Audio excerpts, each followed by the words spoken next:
Right in the corner there, it has it for you if you haven't already. And first and foremost, we'd like to thank the school district who just left for their hospitality here tonight. And we're glad you came out. We're going to proceed straight away with opening a meeting, which is at 6:20 p.m. And the first order of business is to open a public hearing on the town budget. Let's start, if you would, with although we can do this in any order that is of interest to you, but the very first, there's a single page entitled Expense Account 2019 Proposed Budget with 1, 2, 3, 4, 5, 1, 2, 3, 4. And if we can start there, since that's a summary of most of which you're going to see, what we're going to talk about.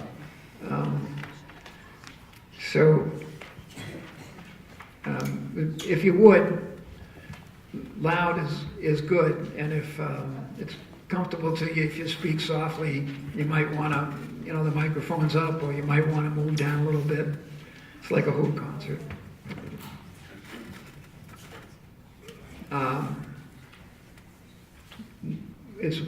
We have a public hearing.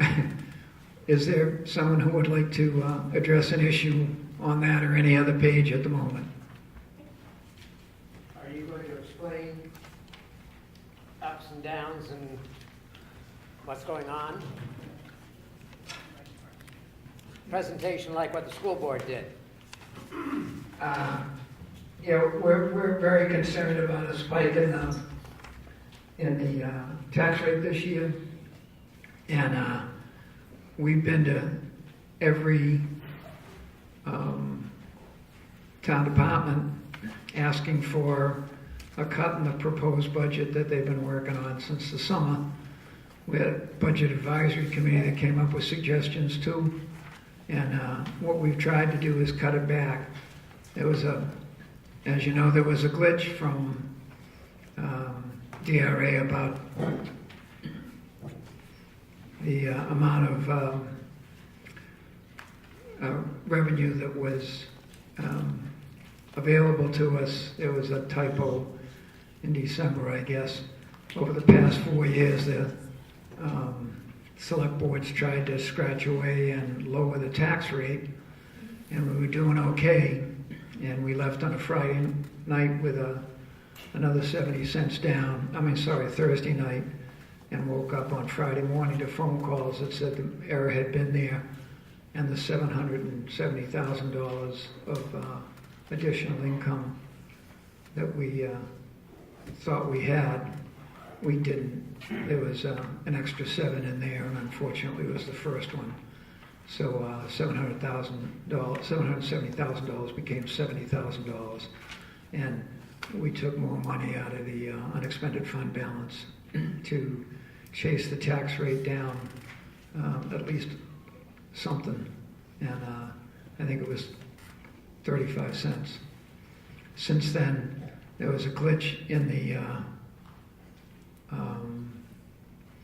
the second half of 32.7A with our fire truck, and that on the face of it was going to be and is that raising that money that should have been in the 2018 tax rate was not there, and so it has to be raised this year, and that's 53 cents increase. How does that happen? How does all this happen? How did we get all these glitches? I'm confused. I mean, do we have competent people putting the numbers together? We do, and I mean, you're talking a lot of money. I mean, Yep. from 70,000 to 700,000. I mean, that's a big difference. I mean, that should jump off the page when you're looking at putting the numbers together. I mean, we put the numbers together, and then we get them back from DRA, and DRA had a typo. It was a typographical error that they told us on Thursday night, Friday morning, and there it was. the 32.7A fire truck thing, our town administrator asked, where in the operating budget does that go, and was told at least twice, emailed, that it was not to be in the operating budget, but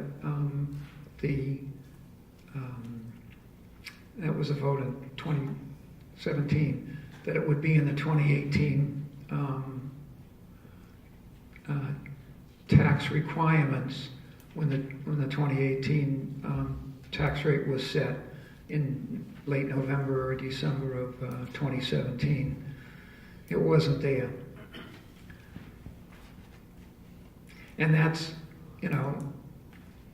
there's 53 cents, but it's worse than that. We got a couple of projects that we've already partially funded that have to be there. One is a bridge that's going to cost substantially more than the original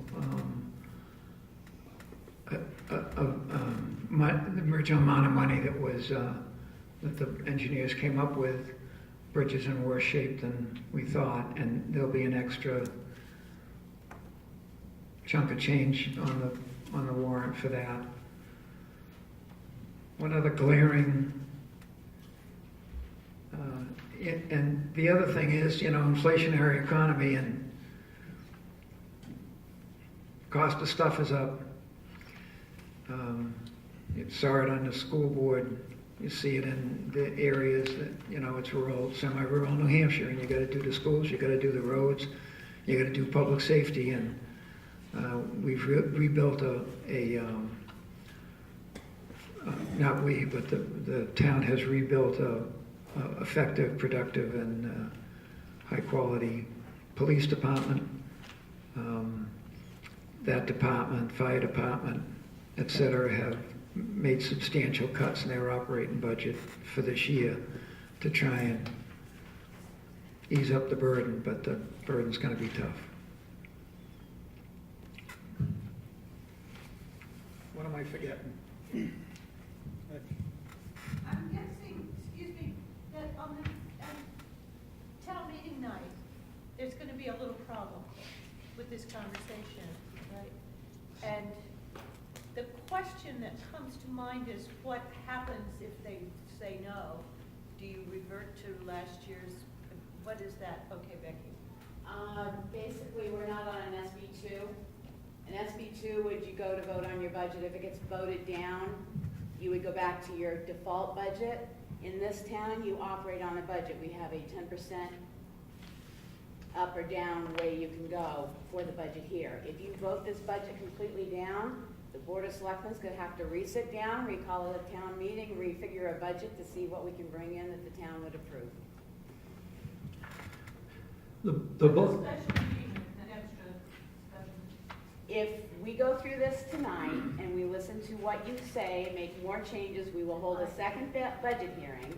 If at that point we set the budget and you go to vote at town meeting and vote the whole budget down, then we end up going back to square one and starting with a budget again, seeing what this town can run on. Thank you. I did a total budget because I think that's an important thing for people to realize. This coming year, we're going to spend $4.5 million in the town. The town's fortunate, it does have some revenue.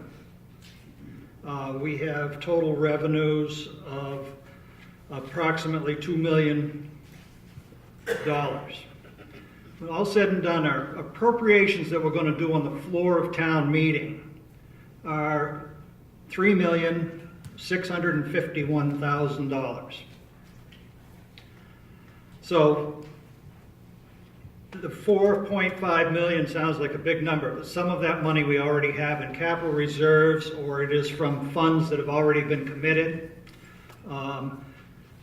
and funds that we may not use at all. I'll take one example of funds we may not use at all is our emergency response fund, which we asked the voters to okay us to spend $150,000 if necessary. We don't raise taxation with that because that comes out of the fund balance. So that is a balance zero, but it shows as a potential expenditure of money we might have to spend. We have Bunker Hill Bridge, which I think the going cost right now is around $625,000. Hopefully it will come in less, but that's where we're at. We have put aside already $371,000. So this year we're going to need to raise for that bridge $253,000.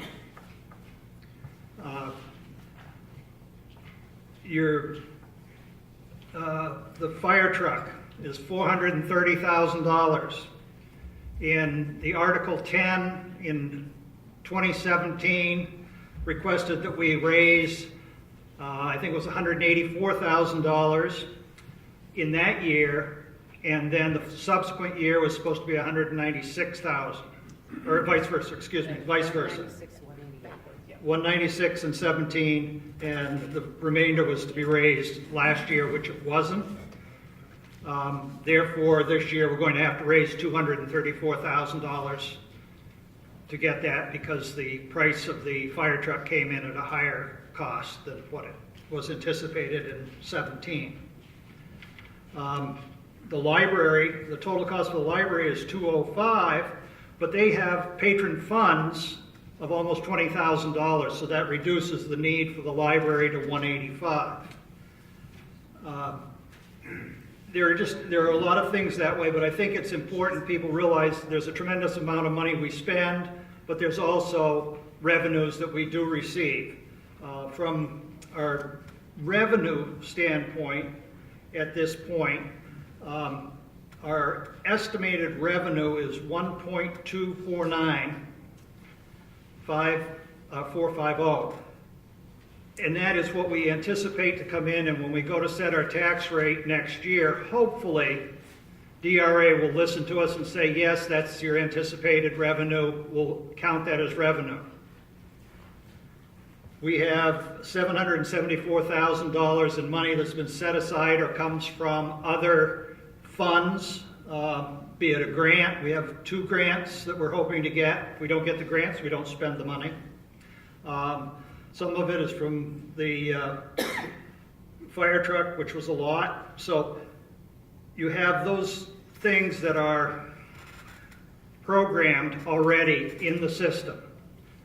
So actually our net appropriation this year is not that much more than it was last year. And I think the figure was $260,000 in reduction from what the department heads wanted. So that was significant.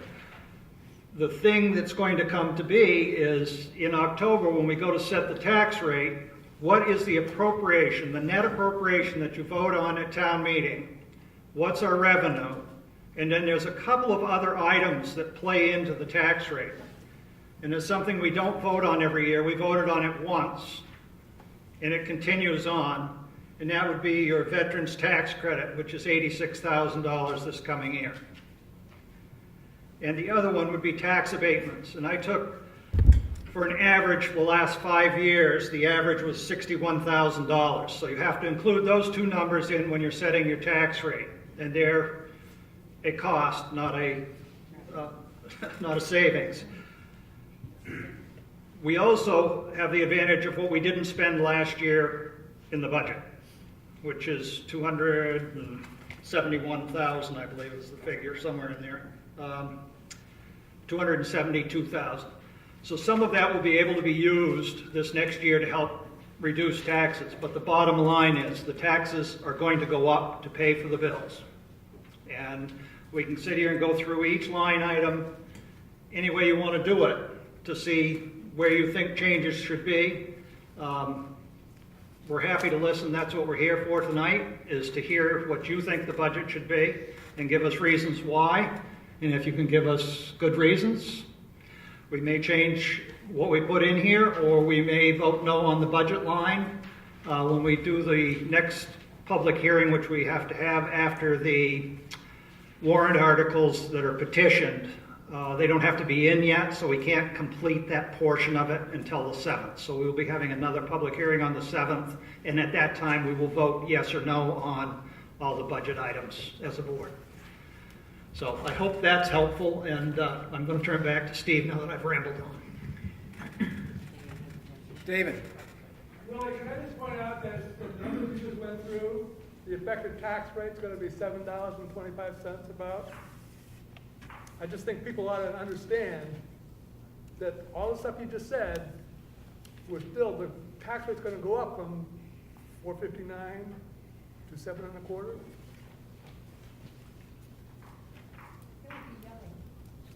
Yes, I agree. Yelling. It will be yelling. Well, they'll be gnashing of teeth, yeah. And the other thing is, Willie, it's just like, you've already allocated $374,000 to come from fund balance between the fire truck and the emergency fund and the FEMA money. So that 272 that you say is available, you've already overspent that one.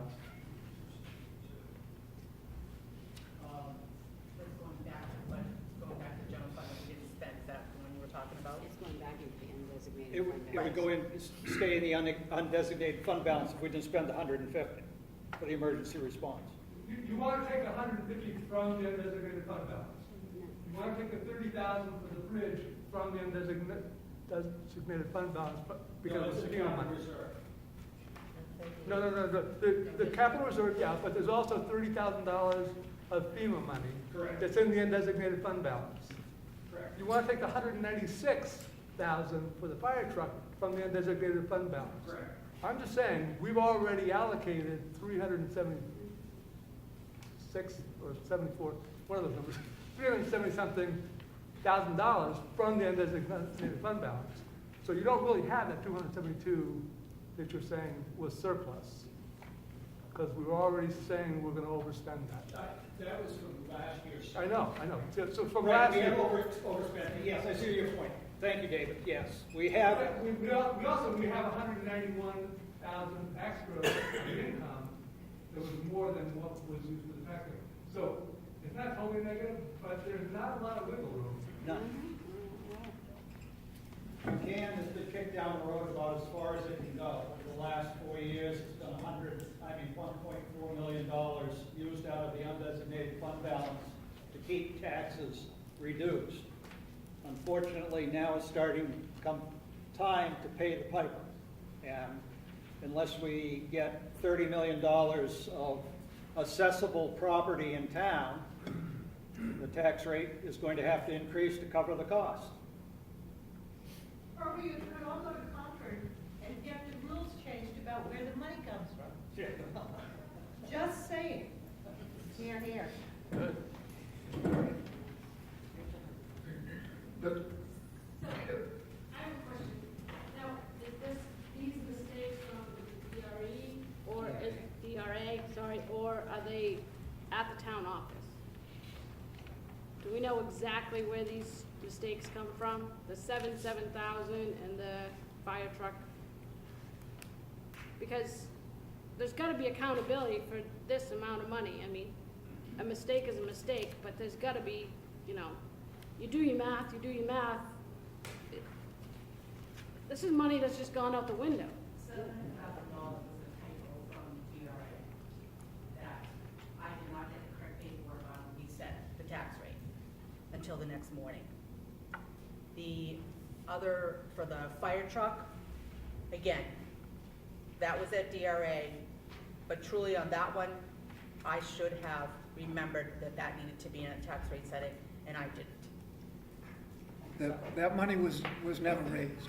The money was But it was supposed to. raised and appropriated, and it should have come out of this 2018 taxes. It didn't. Which would have made this last year even worse. Right. Willie, can we just back up to what you were just talking about, the tax rate? What are you saying, if all of this passed as is, how much is the town portion going to go up? Like the school portion is going up 60 cents. You can crunch numbers every which way you want to go. It is an estimate. If all of this passed, what I think if we used every possible penny we had in reserve, not to bring us down below our 10.25 that is recommended we keep in our reserve, if we used our surplus that's going to be hopefully in the neighborhood of $463,000, best guess, we're going to add $2 to the tax rate, and that's a guess. That's without the school. Correct. Yeah, I'm not talking school, I'm just talking So town. we're gonna go from 23 to 25 something. 2575 is probably a pretty good number. Just to follow up on that, if we had not done the $700,000 this year to offset, because we had already publicly set a record and then got told the next day that the rate couldn't be that. So had we not returned $700,000 to offset taxes just in 2018, your rate would have gone up over $2.95. Instead, we held it at 36 cents. So we've worked this budget, asked department heads to pull out as much as they could. God love our department heads, they went through and gave up areas. We've looked at health insurance. We've looked at every way possible. We've actually going to do, help me out here, we are doing a 20% total reeval this year, is that what? We're doing the total reval. Total And then reeval we're for doing- 20% of the property, because you have to do, eventually you'll get the 100%, to see what we're gathering, and that will help us decide whether we wait another year to go in 20% increments, or we decide that we need to do it all at once because we've got more income that can be gathered there. So we're looking at revenue sides as well as spending sides. Melanie? Do you as a board think any more can be cut from this budget? Sure. But interestingly enough, I'll bet if we told 5 selectmen to jot down areas where there could be reductions, there'd be 5 separate pieces of paper. I don't think there's much the 3 of us would agree on, because some things where, for instance, I'm worried at how close to the bone the fire department is. Because we got to do public safety, we got to do the roads, and that's a basic thing, and they pared that thing down. There's been, interestingly enough, there's at least 3 of us who have been asked to meet with a group of interested citizens, but just, either me with that group and then one of my brother's assistant with another group. Just, this is America and you got a right to lobby anybody you elect. And so I know that at least one of the people sitting here is not going to vote for every issue because he said so, because, he brought up the issue and at a meeting and lost a vote as to whether that should be cut, but he believes that the taxpayers should hear, the people at town meeting should hear his concerns and his reasons, and if he or she does that, I think that's, it's the best democracy in the country and maybe the world, and that's the way it's supposed to work. There's a couple of ways to do it, and one is to kick the bucket down the road in terms of capital reserve. The capital reserve program is designed to keep taxes even without spikes or valleys. And there are things that we could say, look, can we get another 2 years out of this piece of equipment or that? No town employee got a raise, no longevity, no step, no nothing. There's a cost of living for the town employees that's not. It's not. It's a 2.5. It's 2%, which is below the size. It's below the Social Security and below the, that other 2.8 that people are telling, and slightly above the state. But we can't really do with people, much the same as the school board.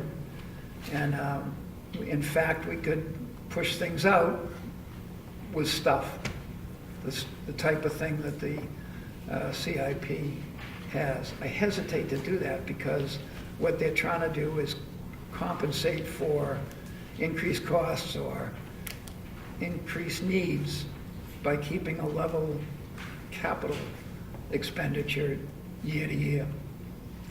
This year, to tell you the truth, we've been told for the last 7 years by everybody who's been in the town administrator's office, the town clerk, tax collector, that the issue is a revenue stream.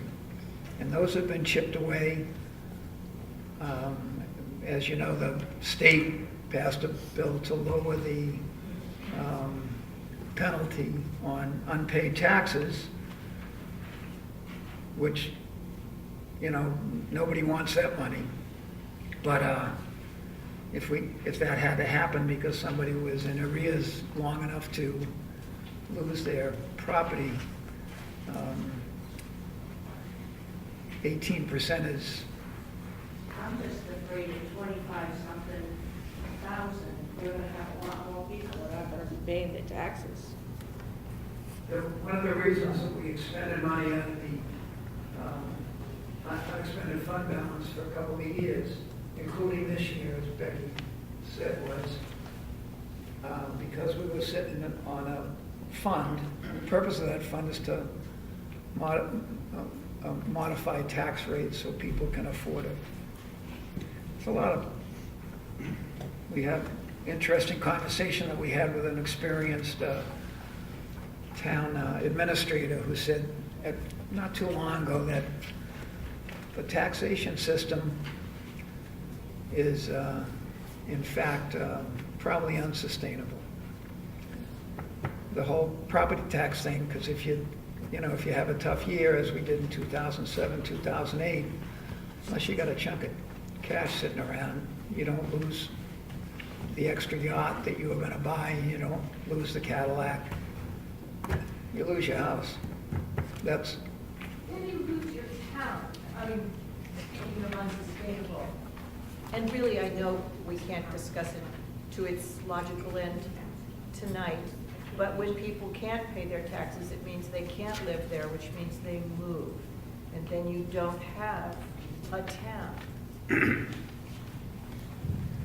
Yeah, and it raises a couple of other issues. As your tax rate increases, your property value doesn't increase, it decreases. And when your property value decreases, your tax rate increases. So it becomes this vicious circle that gets worse and worse. One of the reasons that I agreed to go with the $700,000 to help offset the taxes this year instead of keeping it in the bank was we were late setting the tax rate as it was. And it was coming out right at the 22nd of December. And for everybody to have gotten an extra $500 or $1,000 on their tax bill at the end of the year without any fair warning didn't seem fair. I'd rather have people know it's coming for a whole year in advance than just to go, oh, guess what? Here's an extra bill for you that you weren't counting on. That could really impact some people. This way, at least you have an opportunity to understand where it's headed, what's going on, and be able to be a little more prepared for it so that you're not in the hole. It's not going to be easy for some people. Some people are going to have a tough time. We have to think about how we help those people. That's what's critical.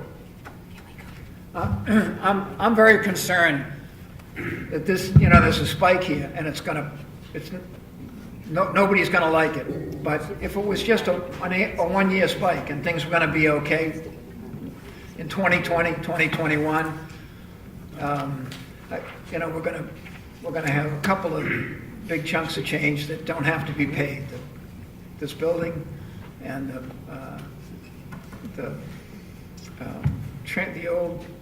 the old dump membrane and stuff, and there is stuff that's going to be paid that we're not going to have to pay, but there are also going to be demands on us that we are gonna have to pay, and anything we can avoid bonding and pay for once as opposed to 3 times, it's gonna be tough to do.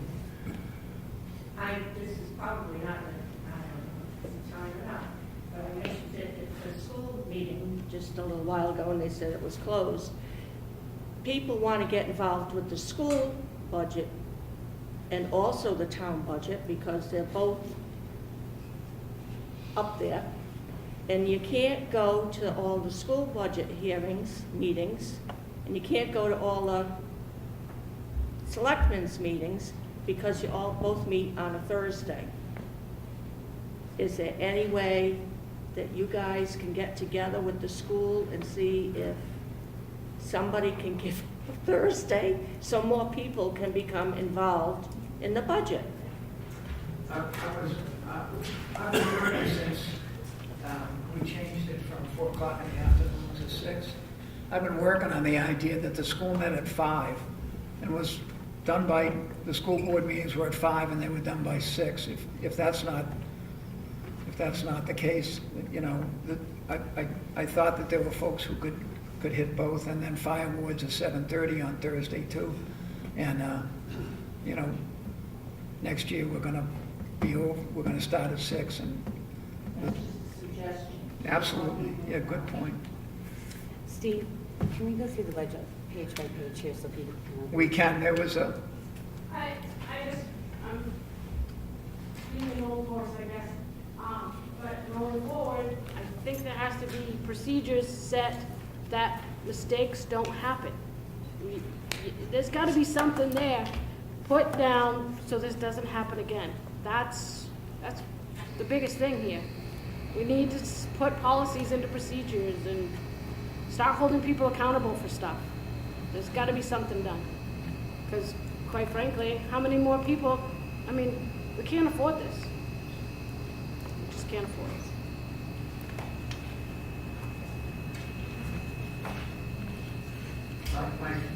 my sister, Gail, I'm sorry. I'm sure you guys have looked into that, but is there any way to get assistance for the bridges? Yeah. Yeah, no, we've looked into it and we're doing the best we can do, Gail. We're on a 10-year plan and you get on the waiting list to get the assistance. And we're on it right now for 2 other bridges we have to do in town from the state. Is that the end of the year money, Richard, when we had somebody bring up to us that there's a way that you can tag some of the state's end of the year budget money? Is that the list you're talking about? No. So we do have someplace else we are gonna look as well, so we're looking everywhere we can to see where we can get money. Yeah. We were hopeful that Scott Road qualified for a particular grant for single access, and that's looking darker than it did a couple of months ago. That with probably not eligible for that. We've had a number of things that have been pushed down from the state.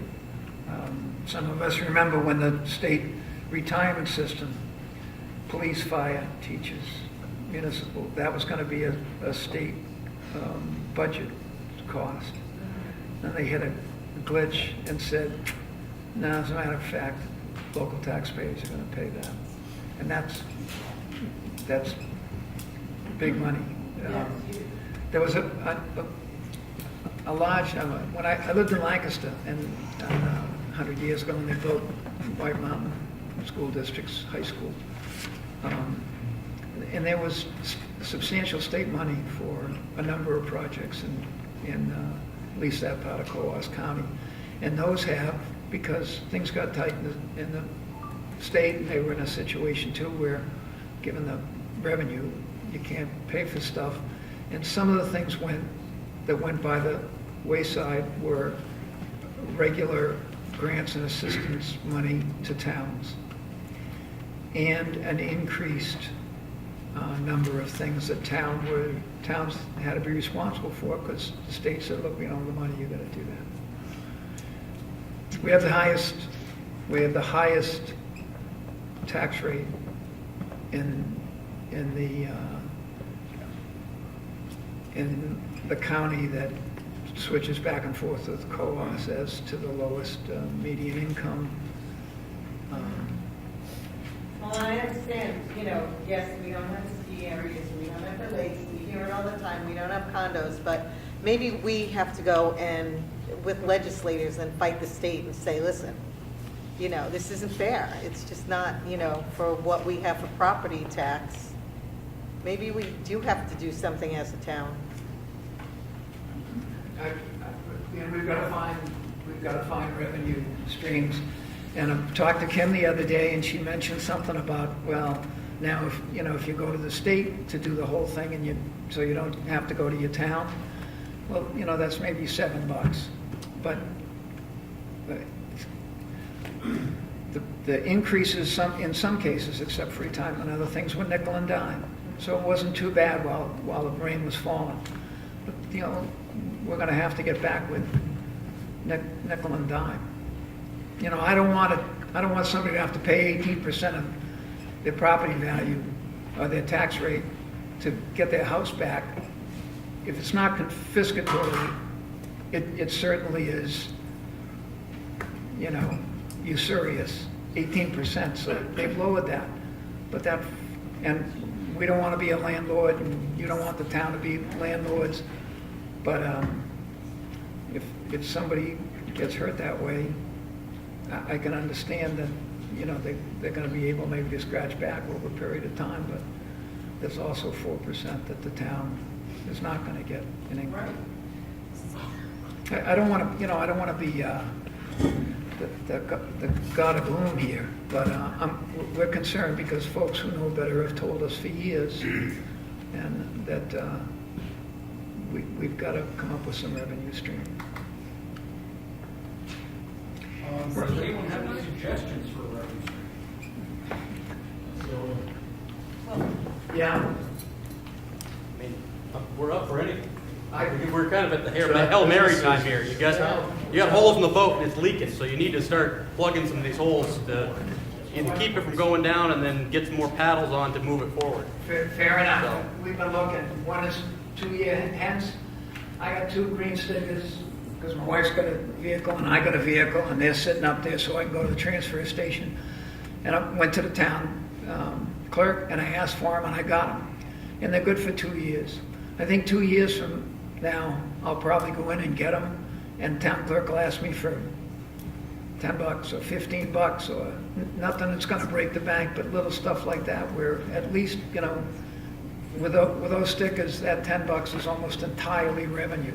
And it's, there's enough households that you make a little bit there, and they're constantly looking for grants and available stuff in the town office. And But again, that $10 or $15 that sticker gets added to the cost of living in Tamworth. That's correct. So that's the watch. I mean, I'm thinking more of some sort of big revenue, like what can we export from this area or bring in that can export something? I think to bring up recycling, because I think that it is a huge area that we can make revenue from right now. Everyone is going to be in the same boat that we're in right now around us, and they're using glass right now as an aggregate, and it is actually really effective. And I think that having the surrounding towns being in the situation that they're in, that they would actually pay us the hauling, like we'd have to figure out the hauling part, but they would actually pay us to process their glass. We can use on our roadsides anything but the top 2 layers. Usually there's 4, I don't know, Richard, how many layers roads are, but you can't use it on the top 2. But it actually has better drainage for water, so it doesn't frost you so much. And it just requires getting a crusher. There's no state regulation on how much glass you can have stored in a place before you actually use it, because it is just silica. So we save a ton of money on what we're spending at the landfill right now to haul it. And everyone around us has trash. The Northeastern what? Refuse Recycling Association has a thing on Tuesday for that, and there were 3 citizens from town who signed up. I think there's about 8 of us going down. Oh, Oh, good deal. We signed up and we're going down to Meredith and hear about that too. And Glenn's come up with a possible way to avoid hauling of some newsprint. He's trying to track that down because Conway's got a market. Because they have so much of it, they've got a market for clean newsprint, which that may or may not. But we're looking all the time. Anybody comes up with a good idea, we're all in with you. Okay.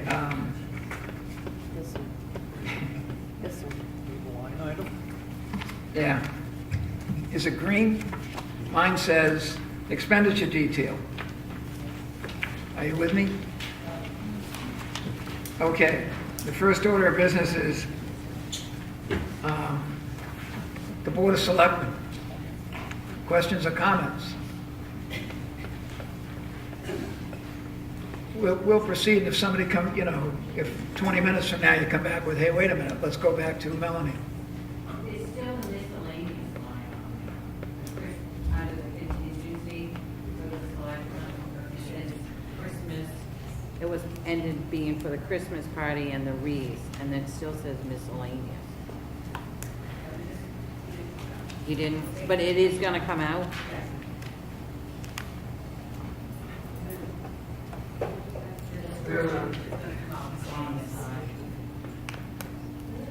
But the board voted to keep $400 in that miscellaneous line. Well, so then it's not coming out, so that's a No, misstatement no, either. no, just the wording is coming out. The wording's coming That's out, what I but the said. $400 is staying there under contingency. So that's something you can change if you'd like. We need $400. I mean, you need $400 to hold the Christmas wreaths, or, I mean, if you donate it, I'll make some. $400 is $400. It's our Christmas trees come from the community school fundraiser.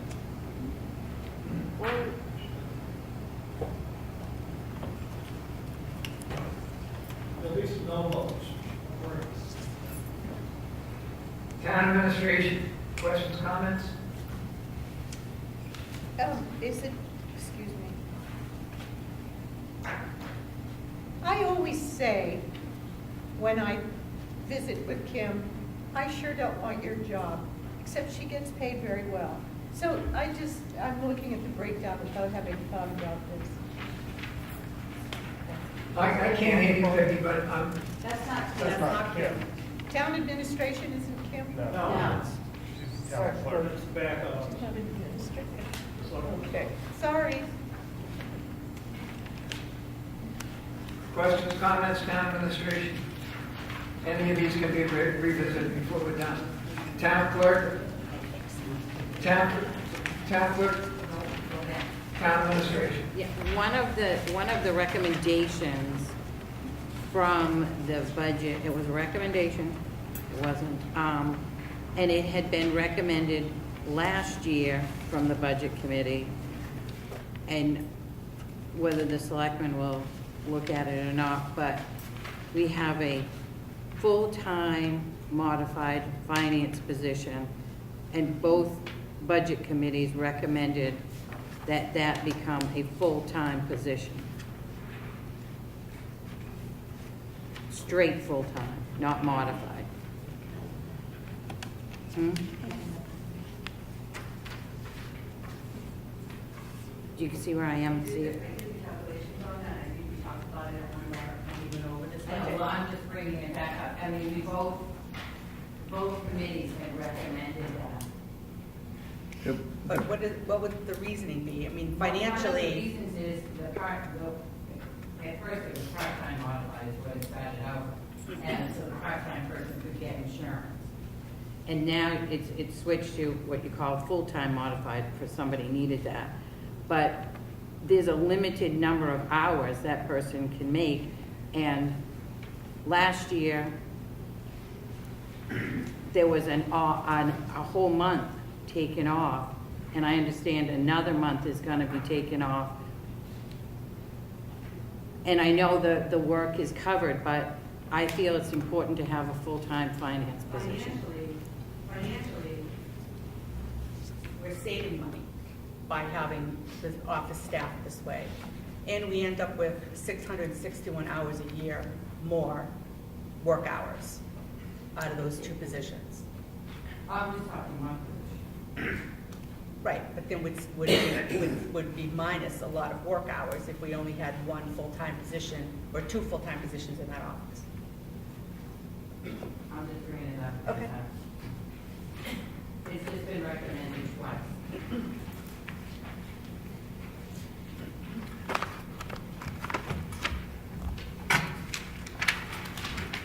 Town clerk's tax collector, which is, as you know, is a separate warrant article. You vote on that at town meeting, and that's warrant article, we believe, will be number 5 this year. Questions or comments? Ideas?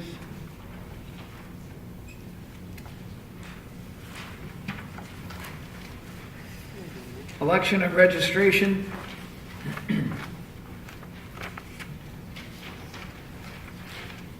The disparity between individual years is clearly because of the number and kind of elections per year. Zach? Is there any possibility that we can reduce election training and mileage? It seems to me to... Can't hear you. Say it. Election training and mileage, is there any way that can get reduced? Because the past 2 years, none of the money has been spent.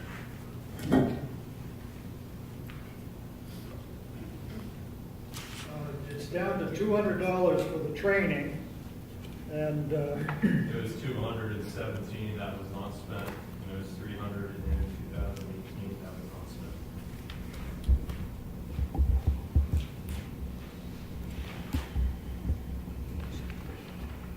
I don't know why the mileage came in there. I don't remember that. I don't know what the mileage. I don't remember the mileage in the discussions we've had, so.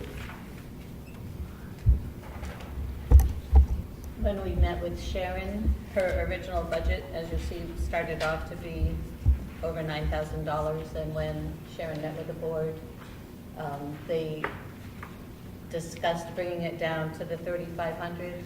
And then basically the breakdown is just to allocate the $3,500 and give that expenditures. Oh, I'm sorry. So that was the vote when Sharon met with us, to bring the bottom line to $3,500. Secretary of State's office, as you know, publicizes the Encyclopedia Britannica that they mail to us and make available to you too, because the state changes the way, you know, it looks hard at free and fair elections, and sometimes that requires certain changes in the thing. I went to just an informational thing in Wolfboro from the Secretary of State's office before the last election, the midterms, at which they gave us another copy of that book, I think, and it took, I don't know, maybe 3 years to get out of it was a long meeting, and I think that's because of the changes, and that might be the reason for, you know, you got to send at least a couple of people who are involved to the keeping it up. Yeah, I think also too, if there was someone new, if they had somebody else get elected or appointed, then they would need to go to some of the Those training. terms are also 6-year positions, so once the next person on. Next year, Next year. I believe Sharon is up next year. Yeah, I think she mentioned that. Further? Yeah. One of the days when Sharon met with you people, she said that the salaries that she had down on her sheet included training money, and you guys are supposed. That's why we reallocated everything. Because she had extra money in the training, in the salary. And it did?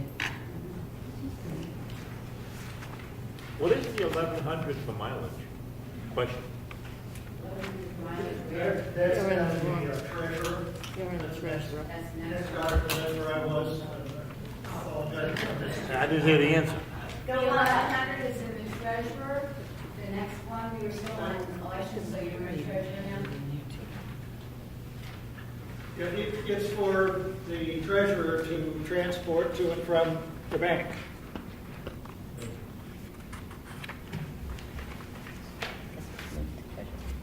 Well, it shows, I see that the salaries for the supervisors went down, but when Sharon said also there was training in the moderators line, and that line didn't go down. She had it in the supervisors and the moderator, training. It was 500, and it was down to 425. On my sheet, it said 425, and it's 425 over here. That was 217 was budgeted at 425, 217 actual was 325, budgeted for 218 was 750, pre-audit budget for here was 500, and then the budget request for this year is 425. At the time of that we did the report, that's what we had, right. That's what we were doing. Okay. Additionally, on the treasurer's position, Again, maybe I'm not hearing this, but this $1,100 that's to go to the bank. Who takes her to the bank? She takes herself her own car, we pay her mileage. Every day.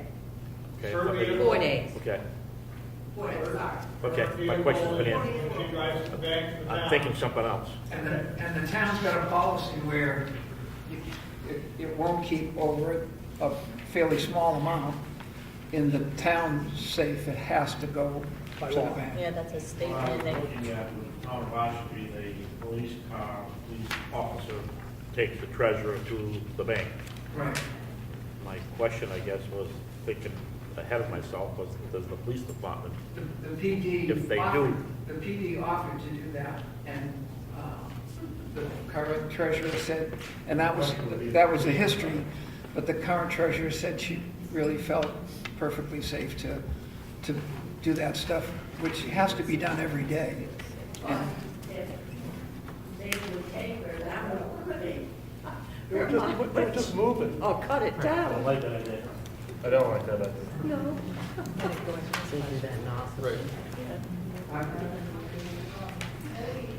How could you plan? We don't know if you're gonna be out on an emergency call. Can you stop at 4 o'clock and come take someone to the bank?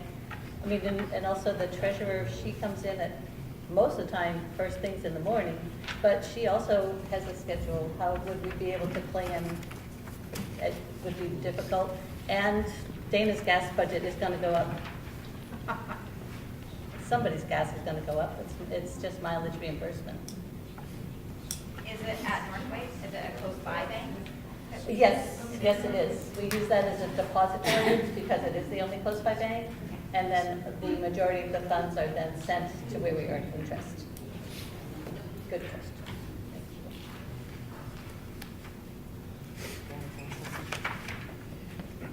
further, on the treasurer's position, treasurer's page, data processing.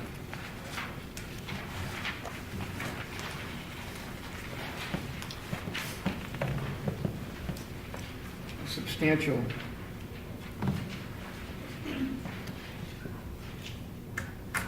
What is the software, never mind.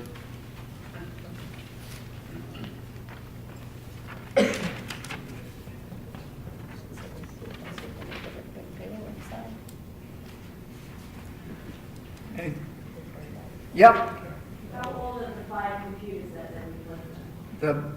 the varying ages, the difficulty is they're all running 7, and 7 no longer is supported starting in, already, No, January 20. January 2020? 2020. January 2020. If we can. Can't do that anymore. Gotta spend the money somewhere. And we gotta have money coming in. We need ideas for money to come into the town. And if we can't have any ideas, then it's coming out of our pockets, and that's the problem. Part of the trouble with putting this off a year for the computers is that would be March of next year, which is going to be 2020. So you're gonna have at least 3 months without any support for those computers. Probably And- 5, What? 3, 5. They're all Yeah. that, in that predicament. What happens to the old computers? You sell them? We tried at one point to put them out, offer them to sale. But take it to school on the fact that, well, that hard drive comes out and you can't, anything that had access to the town's server, which might have included individuals' income or personnel, health stuff, none of that can be there. So there would be substantially, Well, I know they can be cleaned up, whatever. right. And I don't know the cost of cleaning them out, but that you'd also, whoever got them would also have to refit them to support 10, I guess. Something we'll certainly look at when and if the time comes. And within a year, they're only gonna be more expensive, so. Is there a procedure for removal of computer equipment? Is there like a written? I'm sorry. Is there a procedure, a policy? You don't take a hard drive and never sledgehammer That works. Honestly, you have Take to a drill to do it. with a sledgehammer. Yeah. All those programs you can get online that can clean your hard drive, no, But, they're not. I'm just curious if there is a policy, a written policy for it, or? A year ago, when they got new computers for different offices, they loaded computers down to other departments that didn't have computers. Now everybody has computers, and we're at the point now where we have the 5 that are left to be replaced that don't have the proper operating system. An offset to that a little bit is we did bring back in payroll and stuff back into the town to be done. Instead of paying someone to do all that, it's brought back in. So, yes, the cost will go up. The subscription to 10, the purchase price of the operating system will go up if we wait another year. And yes, we'll look at what we can do with the body works of the computers, because we've sent out about as many computers as we can in-house now. Has there been any price comparison between buying new computers and just updating the software inside any of the computers? Our computer expert that came in with our presentation, the actual hardware that is in the box itself that sits there is not up to par to run the new program. So we're at a hard plate where we actually have to buy the new. After that, we can update the program for a while again. Linda. In the, I know the payroll's gonna be in-house now, But there's a line that says for W-2s and checkbook, check stock and that. The W-2s, 1099s, all that, can't you get that from the government for free? You don't have to go like to a Staples and buy it? Not the phones that we need, they're still using, some of them we can, but most of them still have that. Well, I don't know, actually, I don't. And you can go to the US number on that, 1099. Yeah, they used to be the dot matrix, but I haven't tried that recently. We'll look. But I think you can get it from the government. Is that fine? The ones that I got from the government, I was trying to get ones that didn't have the tractor feed, and it is the tractor feed. So it's a real pain to use. Maybe next year they will Maybe, I called to improve. get, I ordered W-3s, and they're still not available, and they're supposed to be sent out to tomorrow. Not for us, but for other jobs from the government. Revaluation of property? As Becky explained, that was Dan, that end of the table came up with the idea, let's, if we're gonna split it up, let's split it up starting now, and if it has some benefit in terms of total evaluation, property evaluation, then we would try and squish some of it together and maybe next year, or maybe 2 years hence, and do more than a fifth. getting the whole thing done in 1 year would be substantially much more expensive than this way, for a variety of reasons, including the fact that we'd have to contract with another firm that has a whole bunch more people and would charge more than we get. Anything else for evaluation? Personnel, benefit? Legal, can you explain the 40,000 for last year? I'm sorry? The 40,000 for legal last year?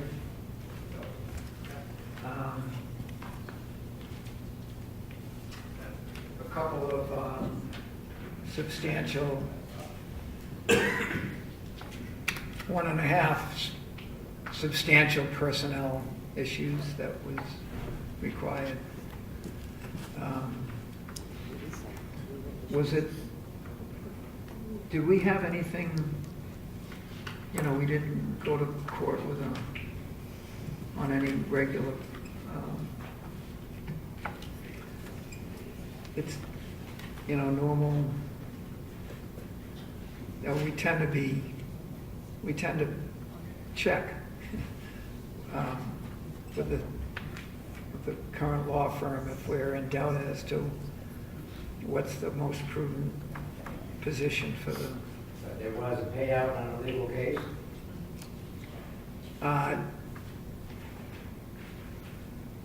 Did they pay out? Did we paid, we paid on one of the legal cases.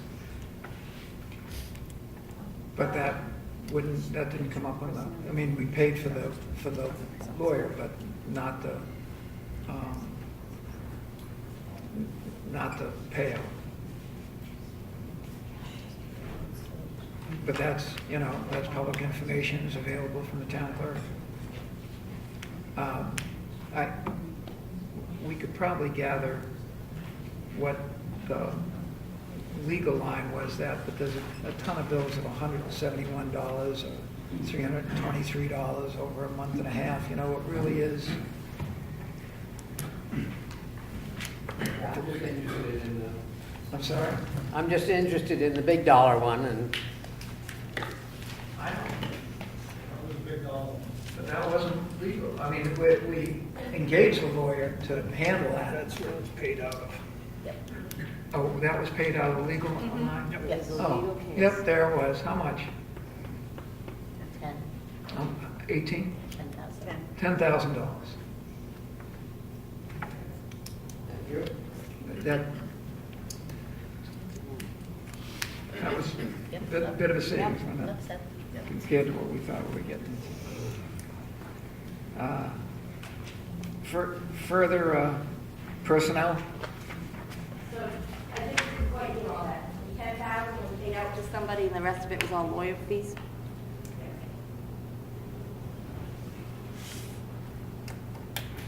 I'm not going to spend as much this year on the lawyers, down to 25,000.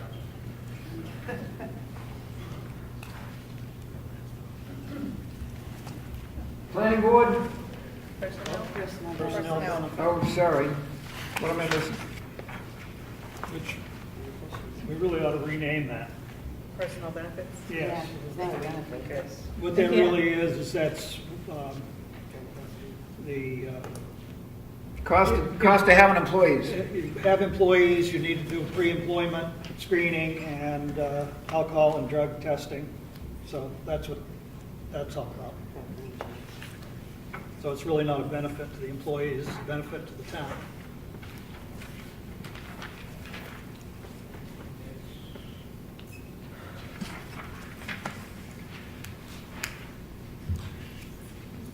Planning board? Mr. Chairman. Sure. Okay. In planning board, under printing, they've never been billed, and it's still in there. I know that the advisory committee suggested taking printing out of most of the departments that do in-house printing in the town office. All of those are in their office supplies and those other. Okay. This one still has printing as 500. Right. I don't know what that printing was for. That wasn't for our in-house but they've never spent it in the last 2 years.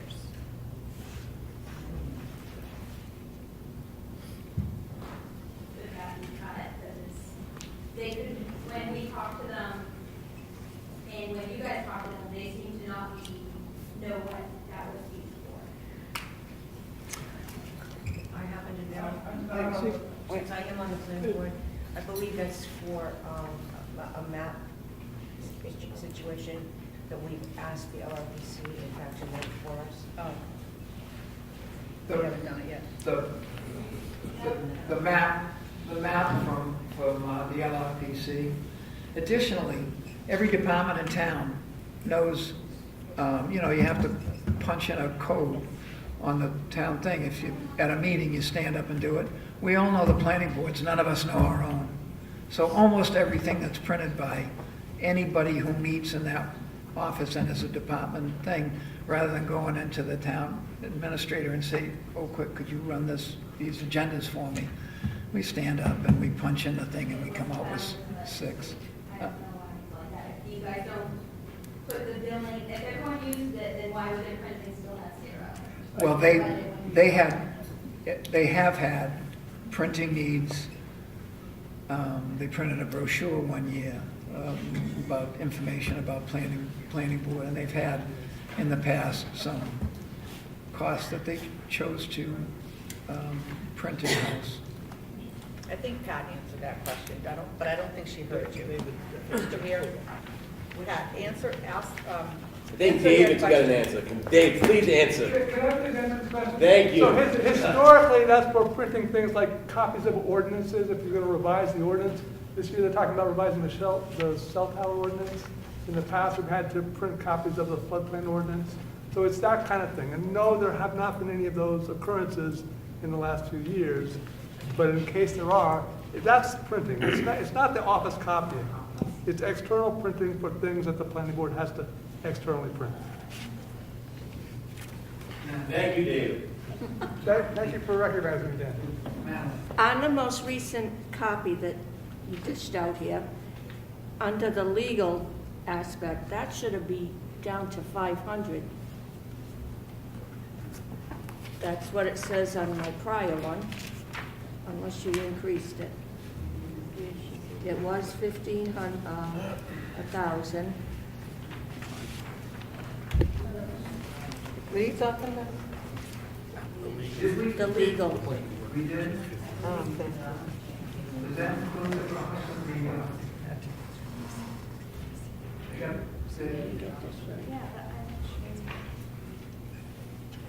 We dropped engineering reviews by 500. We'll review it. We never. Yeah, we'll review it. Thank you. They have On some my notes- ongoing legal costs with redoing the cell tower On my ordinance notes too. from that meeting, we dropped the engineering review, we left legal alone. They dropped the engineering review by 500. So they all. They didn't up, they left it. It's been 1,500 all along. Originally every other year. Why is it every other year it's 1,500? One is actual, one's budgeted. Oh, I see, sorry. So I think they voted not to touch that one because they were doing the cell tower ordinance and such. But they did drop their consulting fee from 1,000 to 300. Right. Overall, their budget went down $1,000.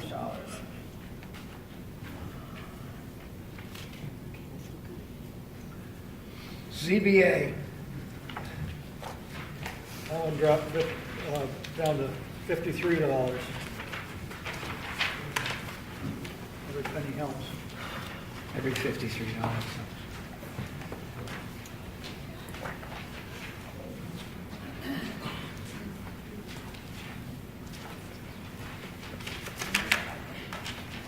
The office building appears on page 5, and then the meat of the thing is on page 6 of the green package.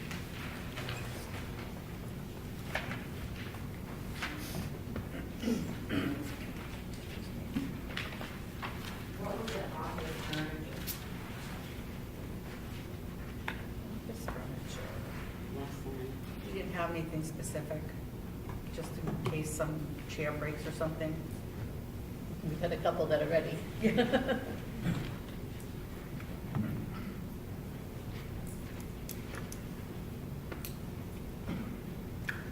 Further questions? There's also miscellaneous for money. I thought they were trying to get rid of all miscellaneous.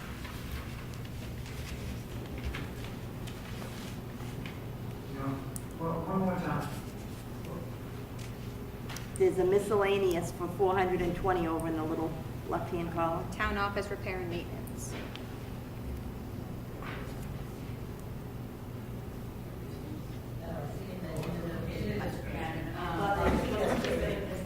Yeah, actually, probably just a lot of different little stuff that. Let me look at my detail. We good? Let me look at the detail. The only thing that's in there now is should be for the alarm.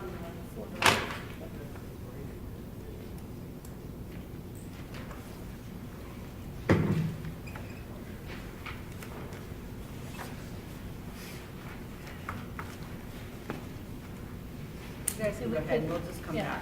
Oh, we could do it on next Thursday, right? We're voting on Thursday, a week from tonight. We'd certainly like to.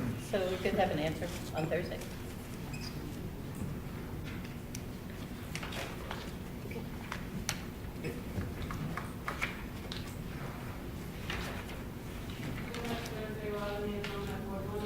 We'll look at it. We'll see what's in that line totally, what the plan is for that one.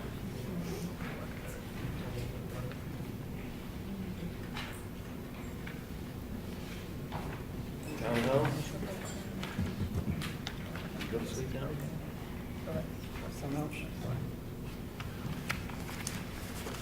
Town house next. Did we need another minute, or we're gonna do it? No, we'll Thursday? do it on Thursday, next week. Thank you. The townhouse,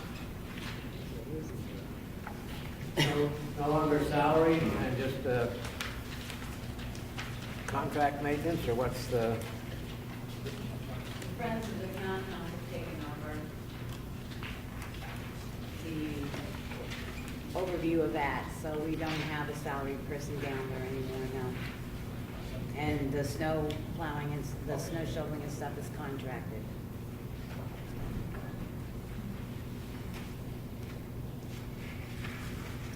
Why does the townhouse have Wi-Fi? That's probably a simple question. Several reasons. One is so that the thermostats can be remotely set and keep track of what the temperature is in there. So it's an alarm type system as well. And the other thing is if people want to use it, it's more likely that they would say, oh, do you have Wi-Fi? Yes, we have Wi-Fi. So a lot of people want to be able to be hooked in even at their party. And voting. Voting. yeah. Is that what you were gonna say, Lisa, was the vote? It's also for the elections, we need it for the Right. elections. Primarily, yeah. So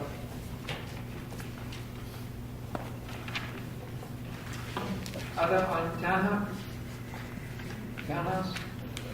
Can I just publicly thank the ladies who worked tirelessly to bring it to the historic register and really fix the whole maintenance. So thank you very much.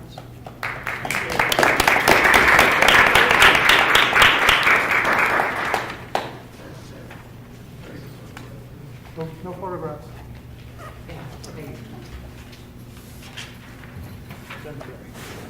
Where are we? cemetery. Cemeteries.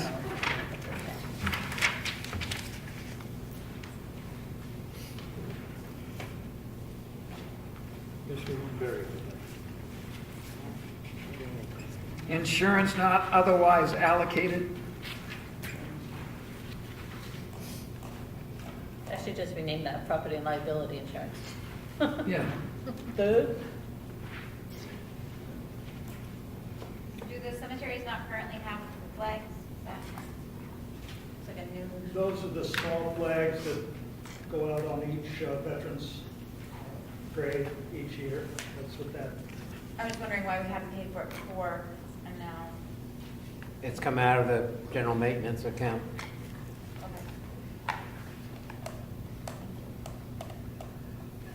Economic development, Are the NHMA dues elsewhere now? You're under the town, Executive budget, the executive budget.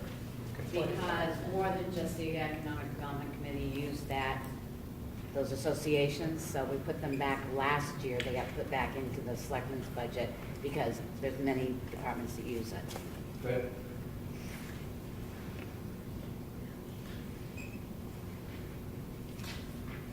further on economic development, regional LFPC. Yep. I know she wants her to stay in the, on their own website, but if you have a town website, I really believe that everybody should be on the one website. It's just another expense. I mean, I don't know what the reasoning is, why they have to have a separate one. There's a couple, three town commissions, committees, et cetera, who, I believe the fire department has a website. TCC has a website. Everybody should be on the town website. And we, Have all these separate ones. well, I think that, I think the PD, I'm not exactly sure how that works in terms of the difference. Now that the new website is up and running, that didn't get done until the end of last year. We'll take a look at pulling those other ones in, if it's possible. It should be, but we haven't done that yet. I mean, it just makes more sense to have everybody under one umbrella. I think what's, Yeah. What's the breakdown of their website? I mean, what should their advertising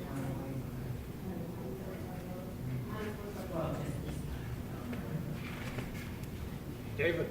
Could I make a comment that I totally support that notion, not only for the cost, but for the standards and policies.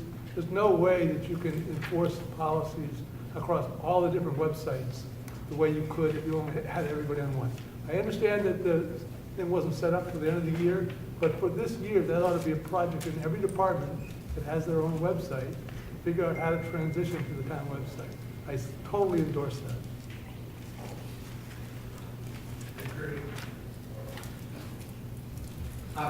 we were looking forward to that kind of, for that to happen when we touted the thing at town meeting. Worked on the budget that year. Mr. Chair. Sir, ma'am. Yeah, and I think it's in this whole 2595. It's not broken down for everybody else that's here, but some of that includes like $400 for food, for them to have food at a meeting, like events, but they have like posters for $250. How much, where are they having them printed? Seems like you can just make on a computer a thing and print them out yourself a lot cheaper than $250. And I think rack cards were $300. I think the food left. It was a lot higher than that. I thought it went down to 400. Is that? It went down and then went down further and then came back up to, I think, $400. I mean, we don't have food tonight. You can have meetings without food. I don't think it was for the meetings of the organization. It was for food at some events that they were, not events, some. I don't think the town is advising for. And at least one of us voted begrudgingly to reinstate it because because there was a recurring contract that won't recur after this year, but it was, that contract That was. contract was for, and then she didn't know when she was having, or how many people were going to attend. I'm sorry? Those events that had this contract were for an event that she didn't know when, where, or how many people were going to attend. How do you have a contract, you know how many people Well, I believe that I'm not sure if the dates have been set, but I think that the events we're talking about are the joint. We discussed it, but that's another discussion. You get a contract for something that is, what is it, didn't exist. I was glad that we changed. I can't. We're having two Could you forums. speak up, please? Yeah. I will, Bruno, because I know, right. We're having two events, one in March and one in April. And the estimate to the people that were going to be taking care of that would be that depending on the numbers that were coming, would be what exactly they served. But we came up with a price that we would use for those two events. That's what happened. I don't see it in anybody else's budget, but they include A representative of the EDC told us at the last of the next to last Board of Selectmen meeting when we voted to put the $400 back in, that this would be the end of the recurring contract for programs that the EDC runs, that they would not, it's going to be a bring your own lunch deal following this year. What are we on? Grants. The Moose Plate grant is a possibility of that for the records, more of those neat books that house some of the best records in the state of New Hampshire. There's 9,900 in there for ductwork at the townhouse. Been experiencing some furnace issues there because the last 4 or 5 renovations have done strange things to the ductwork by covering up cold air returns, tying cold air returns together, and it really needs to be looked at, but that won't be expended unless we get a grant to do it. Otherwise, we're just going to have to muddle along with what we have. Police Department, page 8, if you're with us. Questions or comments?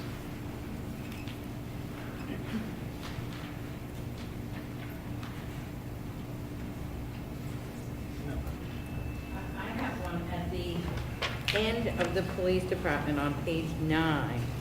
It says, wages as requested by police chief include a 2.8 COLA increase, and this is still to be determined by the Board of Selectmen. Yeah, I have to clean up that language. The request was there, that the board voted to do a 2%. So it's the actual figures are 2%. Budget, it was presented as a plan, which was what the cost of living increase for Social Security was. She left that in there, I'm guessing as a typo, because if you look up at the salary lines, it does say 2%. Right, I know, I saw that, but I was like, Yeah, I think. it didn't look to make look good. As we make changes, oftentimes it's difficult to get every little piece. But I'll certainly, that's good because I already had that one started to clean up too.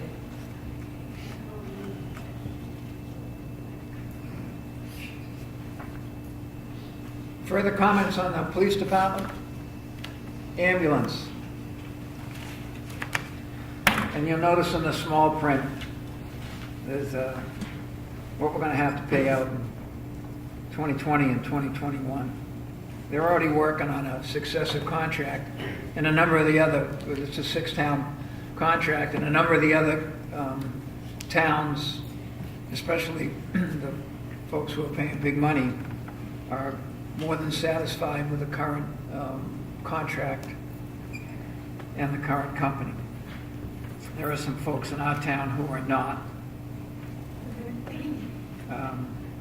But that's one of those.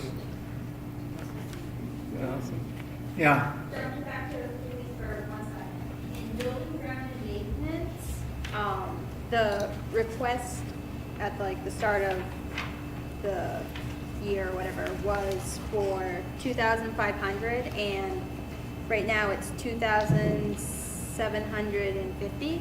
Is there a reason it went up? 150? Okay.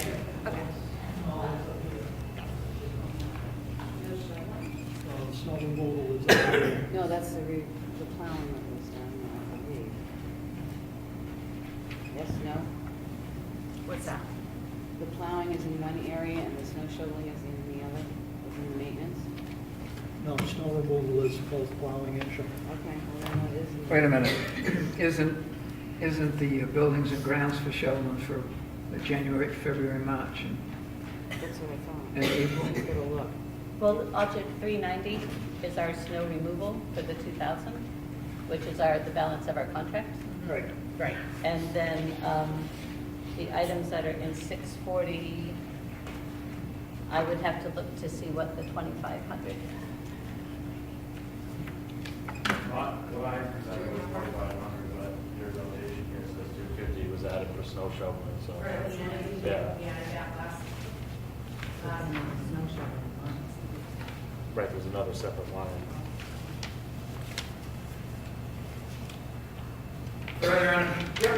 Question about the ambulance, if that contract is coming up in a couple of years, given the increase in calls in this whole area, not just in Tamworth, but the other towns, obviously, they're going to charge more.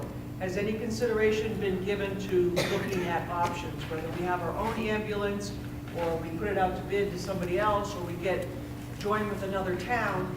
Because you know what, that's another source of income that we could get for this town by billing for the ambulance with insurance, and that could bring in some money to offset part of our tax rate. As the contract stands right now, Care Plus ambulance every year, the taxpayer should know this, they bring in revenues roughly $160,000 every year on top of what the town pays for your contracted service. So in reality, Care Plus gets $300,000 out of the town. To me, down the road, that should be looked at. We, several years ago, the CIP heard a rationale and a presentation from the rescue squad as to providing ambulance service to the town. The two sticking points were the cost of the preparation for that. One was the cost of you'd have to have a second vehicle if you're going to do it by yourself, and that might make things tough. Additionally, it would have cost, to do it at the time when it was considered, would have cost a substantial amount of money for a piece of property on Route 16 and a climate-controlled building, because you can't put them in you can't put the second ambulance in a pole barn, because you have to have the stuff in the box has to be climate controlled. Yeah. But we are a committee that's looking at a possible new facility in the future. You just said yourself, that was a couple of years ago. Things have changed. The call volume has gone up tremendously, okay? And that, I believe it's budgeted to have another ambulance maybe in the next couple of years, or thoughts, or something. I think it's worth another look. Two of the selectmen have attended each of the 6 town meetings where some Including the fireworks as well, since they're oversight of the fire department. Can't hear you, Zach. Are the selectmen including the fire wards or any of the members on the fire department that are Fire on the ground? Fire chief has been invited to all these meetings, and 2 that we've attended, we were the only 2 different towns. David? Can I agree with Lisa? This is separate from the current contract, that we negotiate the current contract and who's going to those meetings. I believe her suggestion was to look again at the idea of alternatives. So you wouldn't go to the current discussion of the current contract if you're considering alternatives. And I totally think it's appropriate. Whether it's feasible or not, you gotta get a group of people together to decide. Absolutely. The purpose for at least Tamworth's participation is that this contract does not work for us financially or in terms of service, at least in some of our opinions, and in the best interest of the safety and health and economic situation of the people in town. And to do it another way, at least at least one of us, and maybe two, believe that, that another contract similar to this would be a dead end for us. I also believe that this group got together because of concerns they had with the present operating and contract it is. Not just this town, but some other towns had some similar concerns, and I believe as they work through this new contract negotiation, they are also going to look at possibilities of different formats for maybe a region, something a little bit more regional than just one or two towns trying to take on and contract. And so it is out there being looked at as well, and I agree with you, David, we have been looking at it, but then you have to look at the second part with the taxes, which is when's this town going to be able to bond out or afford a facility to actually house properly what you have to house. So I think all that, you're right, needs to be looked at. Oh, yeah, it's complicated. It's not going to be a one-year fix, that's for certain. But it's also at least 3 years is not too soon to be start to look at. The other thing that started too this year is the fire rescue. Now we have a company called Comstar that is actually collecting ambulance fees for us. So the town has retained a third agency to go after and try to get some revenue coming in for ambulance. So as that progresses, right now we have, later you'll see there's a $3,000 line item to cover those monthly costs, but it's a revenue offset so that as the money comes in, hopefully that will be a no expense to the town. Lisa? I think we probably should table it here, but something that should be brought up at town meeting. I'll even make the motion to have a committee to look at it. It's 2019. Let's not wait any longer.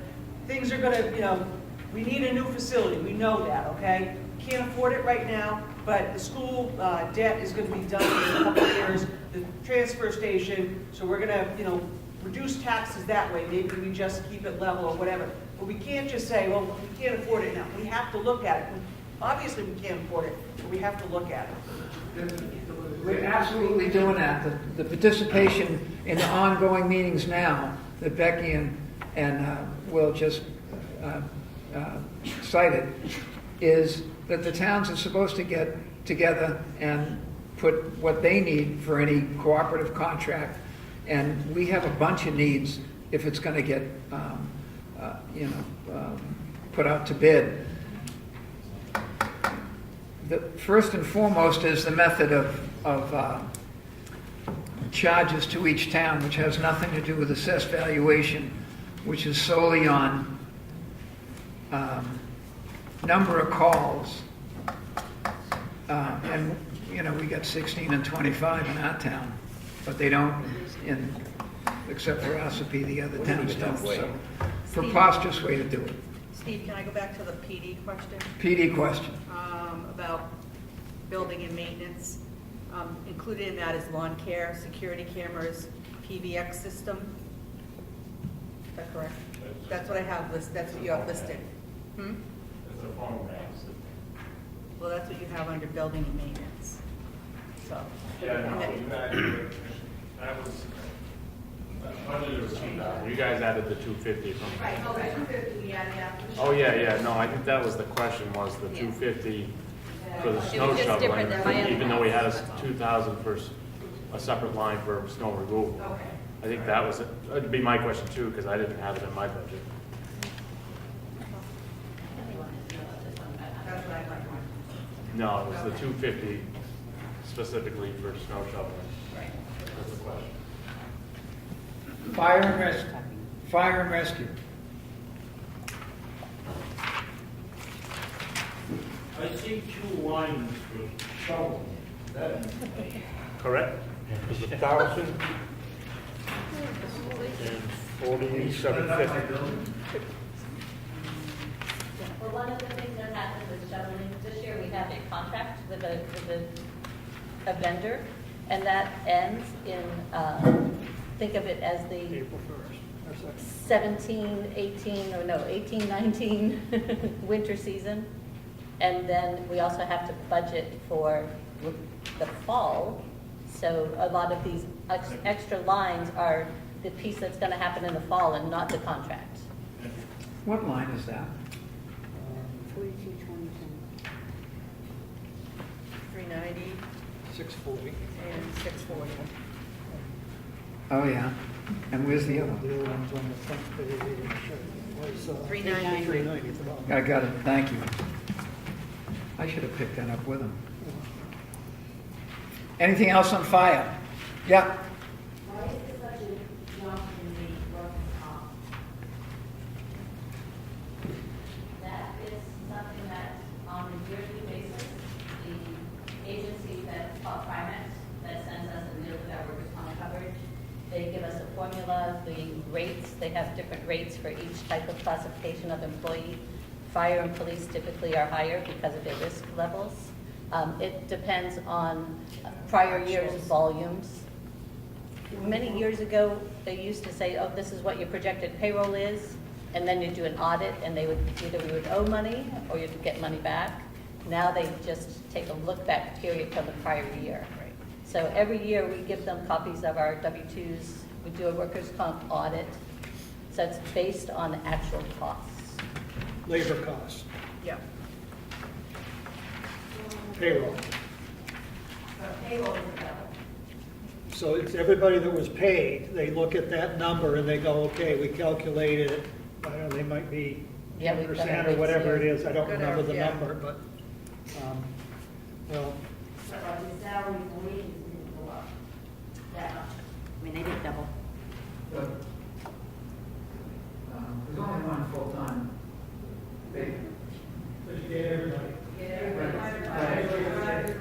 Volunteers.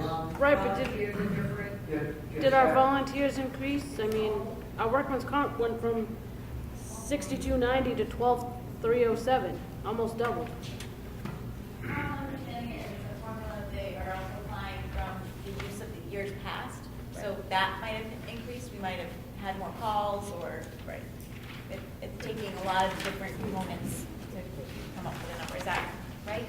it's strictly payroll. It has nothing to do with the number of calls, it's strictly payroll where your workman's comp is based on. And the rate is very high for fire and police, they're one of the highest. I think fishing, freshwater fishing and forestry are the other two that are through the roof. Some recent trends in firematics, I think, that's going to be an increasingly Worse. expensive item. If you increase your volunteer, the people that are volunteering, and they do actually get reimbursed for calls, they go out on a call, they play into your payroll. So if the previous year you had maybe a core value of 10 or 15 that went out, and this year you added more people to your roles, and you've got new people that go out that weren't going out before, you've increased your payroll costs. Even if they go out once or twice, if they get reimbursed, that becomes a payroll issue that they end up getting paid, which increases your workers' comp. It's not wages. My assumption is that we didn't spend any more in payroll or calls, guys. You're still at They 40,000 don't and get paid 70,000. so much, per hour or anything like that. I'm assuming that the rate went up. Well, the rates, I think, probably did go up, but it's also based on all those get a stipend, that gets counted. Right, Because no, they're it's a- covered by workman's comp, Right. not on the call. The stipend's a fixed amount, so I'm assuming it's in the rate. I don't know. Is the workers' comp number in 2019 paying for 2018 or paying for 2019? It's paying for 19. So we're expecting to double the amount of people going out on call, and double the amount of payroll in 2019. That's the only way to make sense of. But we haven't budgeted for it. Yeah, that's Same I exact- got the same question. We budgeted the same exact amount. We, in 17, there was approximately $75,500 in payroll. And in 18, there's 105. So, Okay, but now we're talking about 19. So for 19, if you're basing it off 18, it's going to be more than 7. but she said it was charged for, it was paying for the 19 expenses, not the 18 expenses. But they based.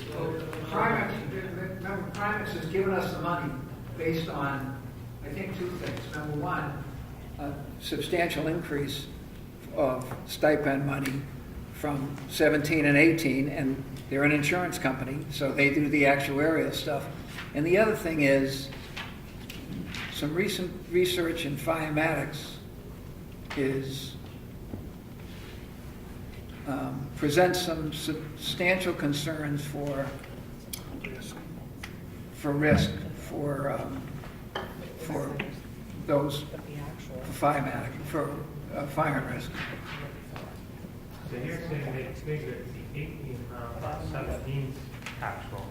Right. And now they're figuring 19's on 18's act. Right. Okay. Yeah.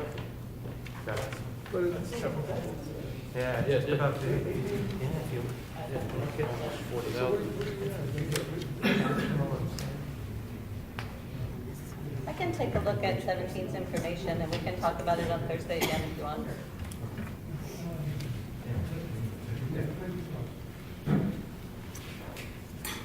For the fire department, if you didn't catch it, Kathy said they're going to take a look at this. Sir? Yeah, I'm just curious about the retirement numbers. What's that based on? So,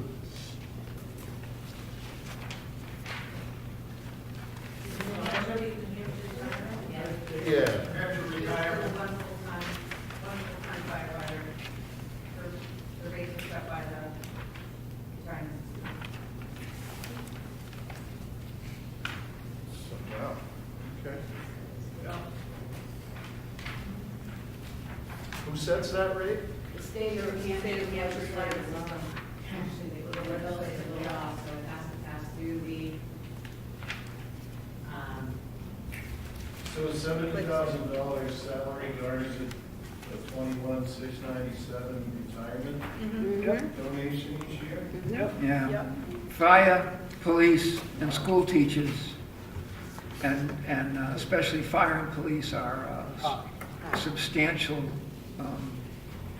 And 60,000 in the police department.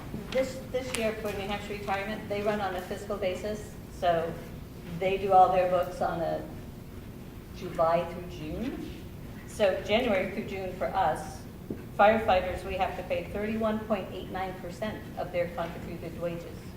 And then in July, goes down a teeny bit, goes down to 30.09%. Police department is 29.43. That's going to go down to 28.43. And the employee group currently is 11.38%, and that will get reduced to 11.17. So it's not a big reduction, but so what we did in our wages, we factored 6 months at the first rate, 6 months at the second rate to get the yearly total for our budget. Rescue, Melanie. With the telephone, on the fire and rescue, did you eliminate one of the cell phone numbers, the cell phones, and remember it was in the rescue truck and they never used it? And wasn't there another line that they were gonna get rid of? I think that we held off any adjustments to that because we still haven't gotten, we're getting, but we still haven't gotten all the information on who does what, where, with a particular phone, and being able to, for the select board, probably when we're all swimming in the summer, we'll have enough information to decide we're gonna drop this, or we're gonna drop this plan for these, et cetera. I know. We need to look at contracts. Like the chief here, but we did pull 200 out, I think it was that phone. I have that written down, that's the phone. You did on this new line? Yeah. Yeah, I got it on my sheet here, It's not on here. The Board of Selectmen hasn't done a whole assessment of phone bills, of the phone situation, because not all the information is there yet.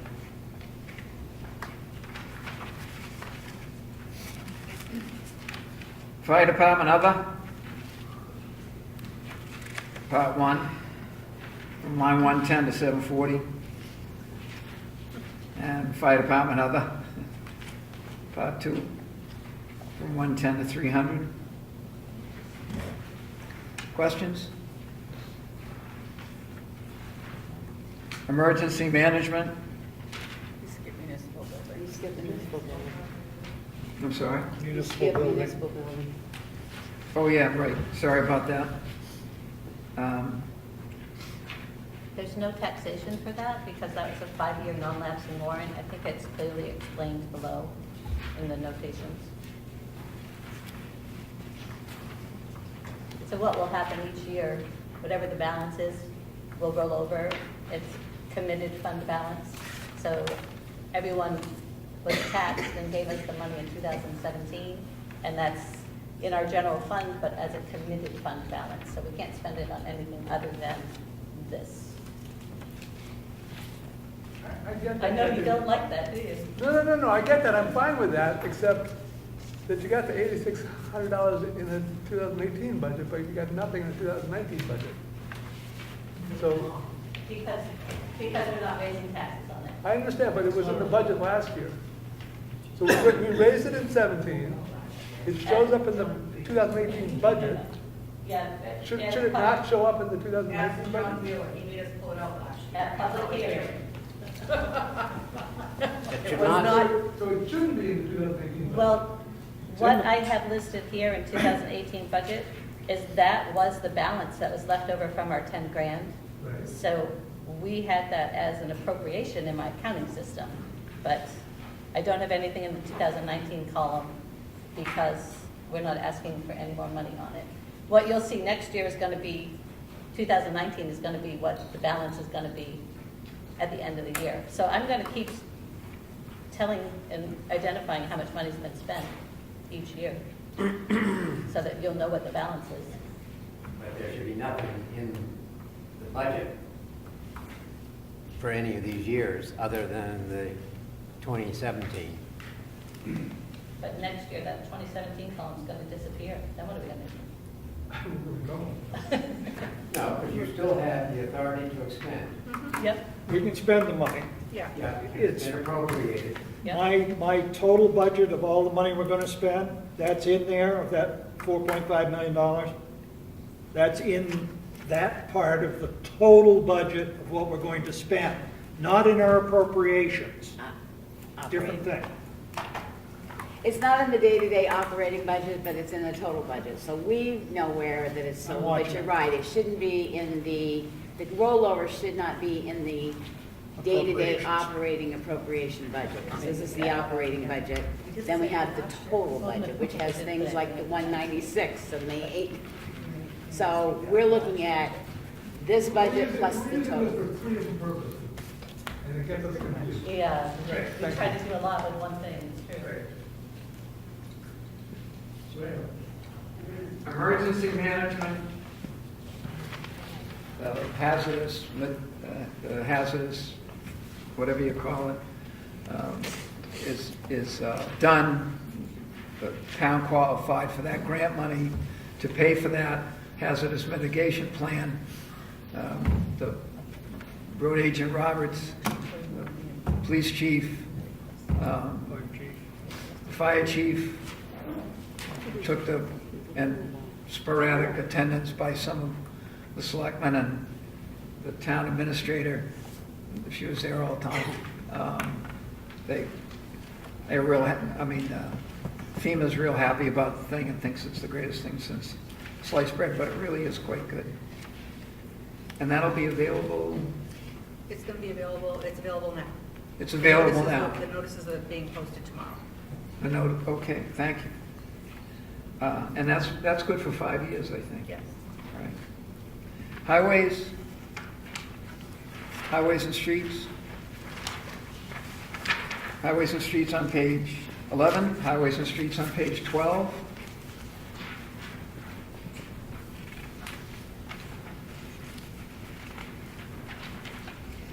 Street, yep.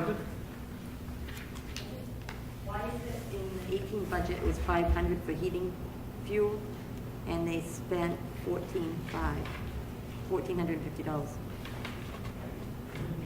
Because what happened was, we thought we had enough firewood to get through roadside, we usually do, and we didn't. You know, because the only way we heat the town garage is with the firewood, and we didn't have enough that year to get through at the end of this year. Yeah, well, we bought a logging truckload and we did it ourselves. And we've already purchased load this year, on this year, because I know that we're not gonna have enough already, but we had to get a load at the end of last year to get through the fall. That's what that was for. The only source of heat we have at that garage is the wood. It heats the whole garage. And we process it all ourselves and take care of it. Further questions on highways? David, other questions, David? This isn't really a question on highways, but I don't know when else to ask it. So in the 2018 Article 6, you guys overspent what got raised and appropriated. This isn't about Richard and his spending at all. But the total for the warrant article, you guys overspent. It's the same problem that happened 2 years ago. It violates RSA 32.8. I know there are things you can do to get around it, but you got to do them to get around it. Because you're destroying my faith in democracy that we can vote and appropriate, and you won't overspend. So you're more than $11,000 over what we raised and appropriated for that article. I wish you would be attentive to that. Article 4? Article 6, the Public Works article. It includes highways, streetlights, transfer stations. So if you look at highways, and it's not Richard's fault because he's got co-conspirators in there, but so in the 2018 budget was $1,031,000, and we spent $1,046,000. It's not just him; it's everybody in that pool. But I think you got to obey the rules, and I did raise this 2 years ago. But we can't. 17 was the year when they started in December, and Highway, as an example, had folks out at 3 o'clock in the morning because they had to. Rain freeze, that was the ice December and early January. And if they go over you got to have a guy out, you can't not do it. So if they do that, I agree with you that you're not supposed to do it. But on the other hand, you don't mess around with we don't get to close the government and You misunderstand my point. Yes. I'm not suggesting that the work isn't appropriate, that they shouldn't get paid. I'm not saying that at all. I'm just saying that if we raise and appropriate a certain dollar number, you're not allowed to go over that unless you take certain other steps. And you got to take those certain other steps when you know you're going to go over. But David, we didn't go over. We still bottom had line. $472,000 left at the end of the year for the whole town. No, but for that one article, I understand, for the whole town, that's not the issue. The issue is article by article. If you want to transfer money from one article into another article, you got to transfer the money from one article into another article. And I'm not saying that's not appropriate to do, but I'm just saying that you need to do it. Okay. 32.8. 32.8 Thank you.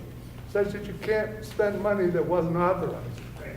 And we'll figure out how to reauthorize. And there are exceptions, but you got to go through the process. I think we need solely to identify what line is coming out of to do that. You have to have a transfer from one account to the other Correct. that shows the paper trail that the selectmen approved the transfer from, say, selectmen's budget to highway department to cover the overage. And we got to do it in public. And that procedure needs to be put in place. Thank Right. Thank you. And it's got nothing to do with Richard's budget. No, it's I a felt- transfer of funds from one account to another, especially if you go on a warrant article, you're not approving an entire warrant for the total amount to be spent. You're breaking out different areas in that warrant. That you need to do a fund transfer from one department to the other, and it should be recorded and on paper. I believe that's been done. Maybe not in the minutes, but certainly in public. In this case, that over expenditure, just so everyone knows, was all FEMA related. That was a huge cost. Richard had to use a lot of his supplies and then had to replenish them. So And then we took that FEMA money and put it in his budget. But I understand where David's coming from, that's correct, but the way to keep it clean and transparent and trace it if somebody wants to follow it is you do a fund transfer from one account to another, and it's, whether it's FEMA or whatever, and then when the revenue comes in, you show that in the revenue side. Or they could say you transfer it from article to article. You wouldn't do it. Well, because we It would don't. have to be within the we article. don't- No, you can transfer from one department to the other if you're overspending an article. The problem is we don't vote a bottom line budget, we vote different articles in that budget. We should change that. We should change it. Street, it's a good thing you didn't ask that question because at this meeting. Highways, under highways and streets, the street lighting, appreciate Willie's work on this, going out and identify all the poles, what's working, what's not working. And case in point, there's legislation once again introduced in Concord to have the state assign the value, which would undoubtedly reduce the income to the town from, in terms of property taxes on the poles. And that's being hugely supported, as it is every year, by, the utilities. Who knew? Anyway, the light up on South Tamworth. It'll be brighter by about 30%, hopefully within a month. Oh, because Because there were 13 lights out of our 34 lights that were out. that we're paying for. Right, whether they're on or not. While we're talking about the highway, I just want to point out to people, because I find it interesting, that we're currently spending about $20,000 a year for culverts, gravel, and miscellaneous material, and the aggregate that I mentioned earlier is being used in replacement of a lot of that material, and so it just would be a savings in numerous departments. So I just want to acknowledge that. Transfer, waste disposal recycling, followed by transfer station. In the transfer station, we will be taking $1,000 out of the flexible spending account. Out of The flexible spending account is gonna go to 800, not 1,800. And we just got the paperwork for the hazardous mitigation for LRPC, and that needs to go up by $81. The request this year is $3,331. That one is $690. Needs to go up by $81 to a total of $3,331. We just got the request for that this week.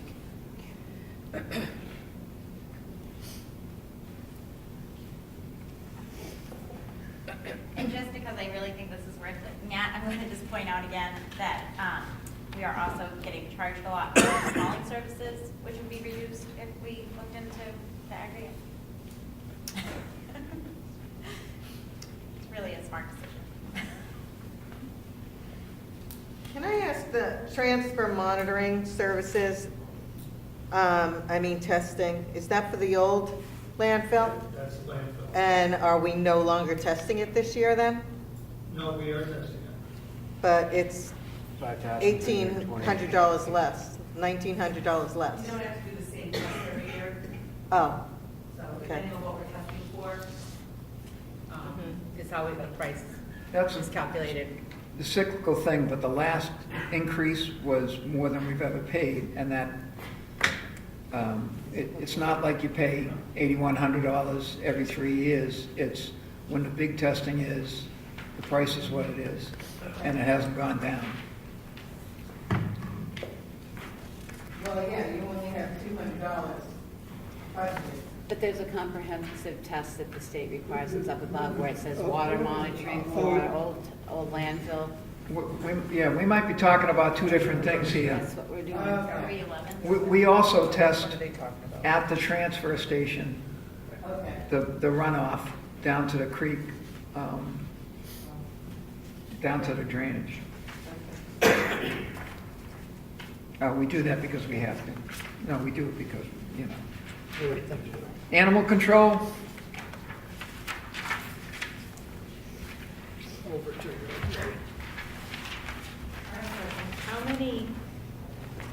do the selectmen receive any information as to how many calls he goes out on? You know, like, I know the police gives you a stat report for the month. Does the animal control officer do that? Do you know how many calls he goes out on in a year? It's in the monthly stats. I'm sorry? It's in the monthly stats I provide. It's the first one. I don't have the right folder with me, but I do have those numbers. And do we know why the jump in the supplies? Longer pole. The increase in the supplies to get a more. That was just to get him some better equipment, some actual nets, like light nets, and an actual longer, I don't know what they actually call it, but pole, the lanyard pole. When he showed up to a call that he assisted me with a 3-foot pole, I laughed at him, so. Felt he should have one that was a little longer for certain animals.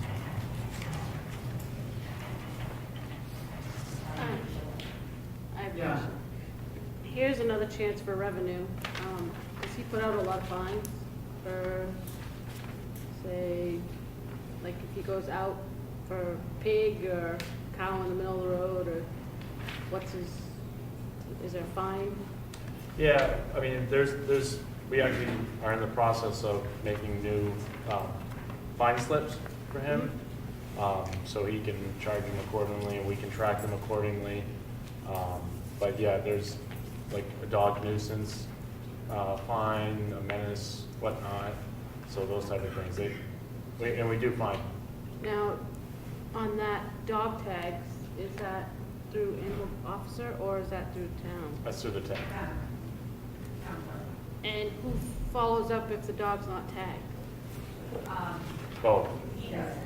Well, both. It starts with the clerk, and she sends out letters and whatnot, and then the animal control officer will go out with the notices that the clerk has written up and provide notices to the dog owners.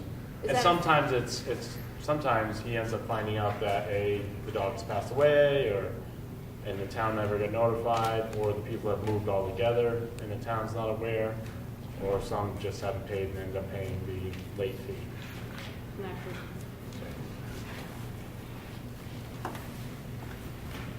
Further on animal control, health,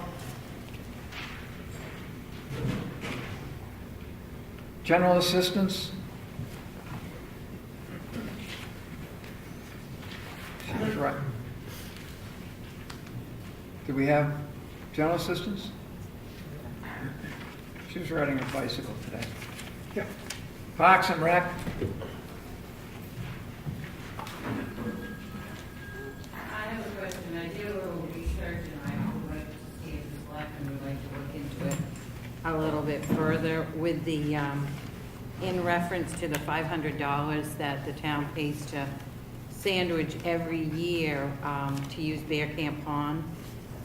I requested information from the town of Sandwich, and they sent me a copy of their meeting minutes from December 18th, 2000, when they said the $500 would go to help with the upkeep of Bear Camp Pond, but they also sent along a deed that there would be, it would be free to use for the taxpayers from the towns of Sandwich and Tamworth.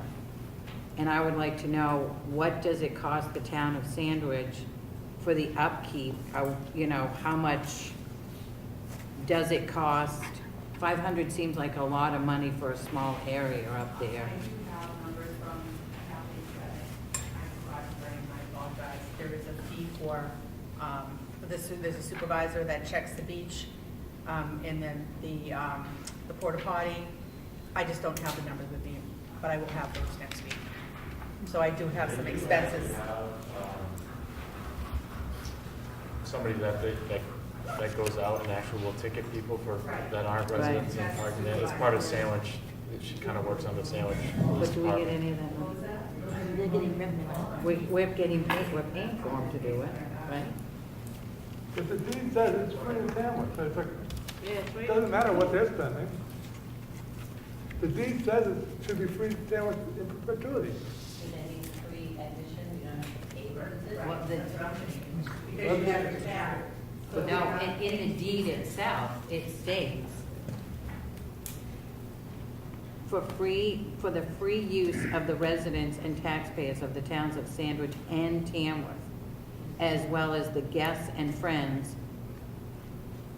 So that means, to me, that means you're going in with your little tag that says you're a resident, you don't have to pay to get. No, this was from To me, that means if I'm a 1956. taxpayer, I'm not paying.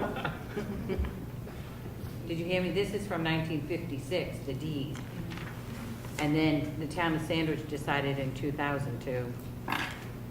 So, And another thing that was brought up is that Sandwich does ticket people for, if they're at the beach and they're not supposed to be, they do it for their other ones and they do it for that one. Do we see any of the revenue from that? And could that be used to offset how much? I mean, if we have to pay for a porta potty there, fine, but is any of the revenue being used to offset the cost that we would pay? And how many people in town actually know that that was available? I've lived here since '89 and I never knew until just a couple months ago. I hear Kim telling people when we lock. Well, I've registered vehicles since 1989.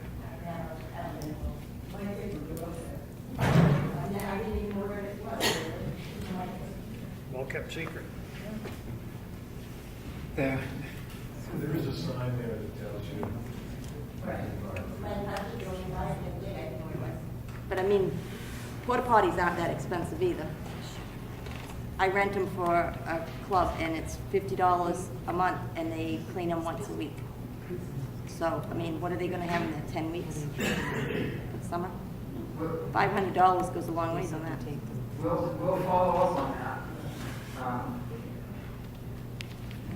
And it's probably gonna take a conversation with the Sandwich Board of Selectmen, which currently, it's not 3 lawyers anymore, it's 2 lawyers and a real estate person. I'm looking forward to that. Oh, wait a minute, I'm done. Maybe we can get the town- Somebody else is looking forward to it. But it's a point well taken. When I go there, you know, there's almost always, it's not 3/4 populated by, and I know two kayaks are stashed in the other little boat put in that were not born nor brought up in Sandwich. They're Tamworth residents. Further, swim program. One other question about the rec, was the telephone. you guys mentioned eliminating the phone in the rec building. We discussed it at the meeting. We were going to do all that when we talk about the contracts at the town. Okay.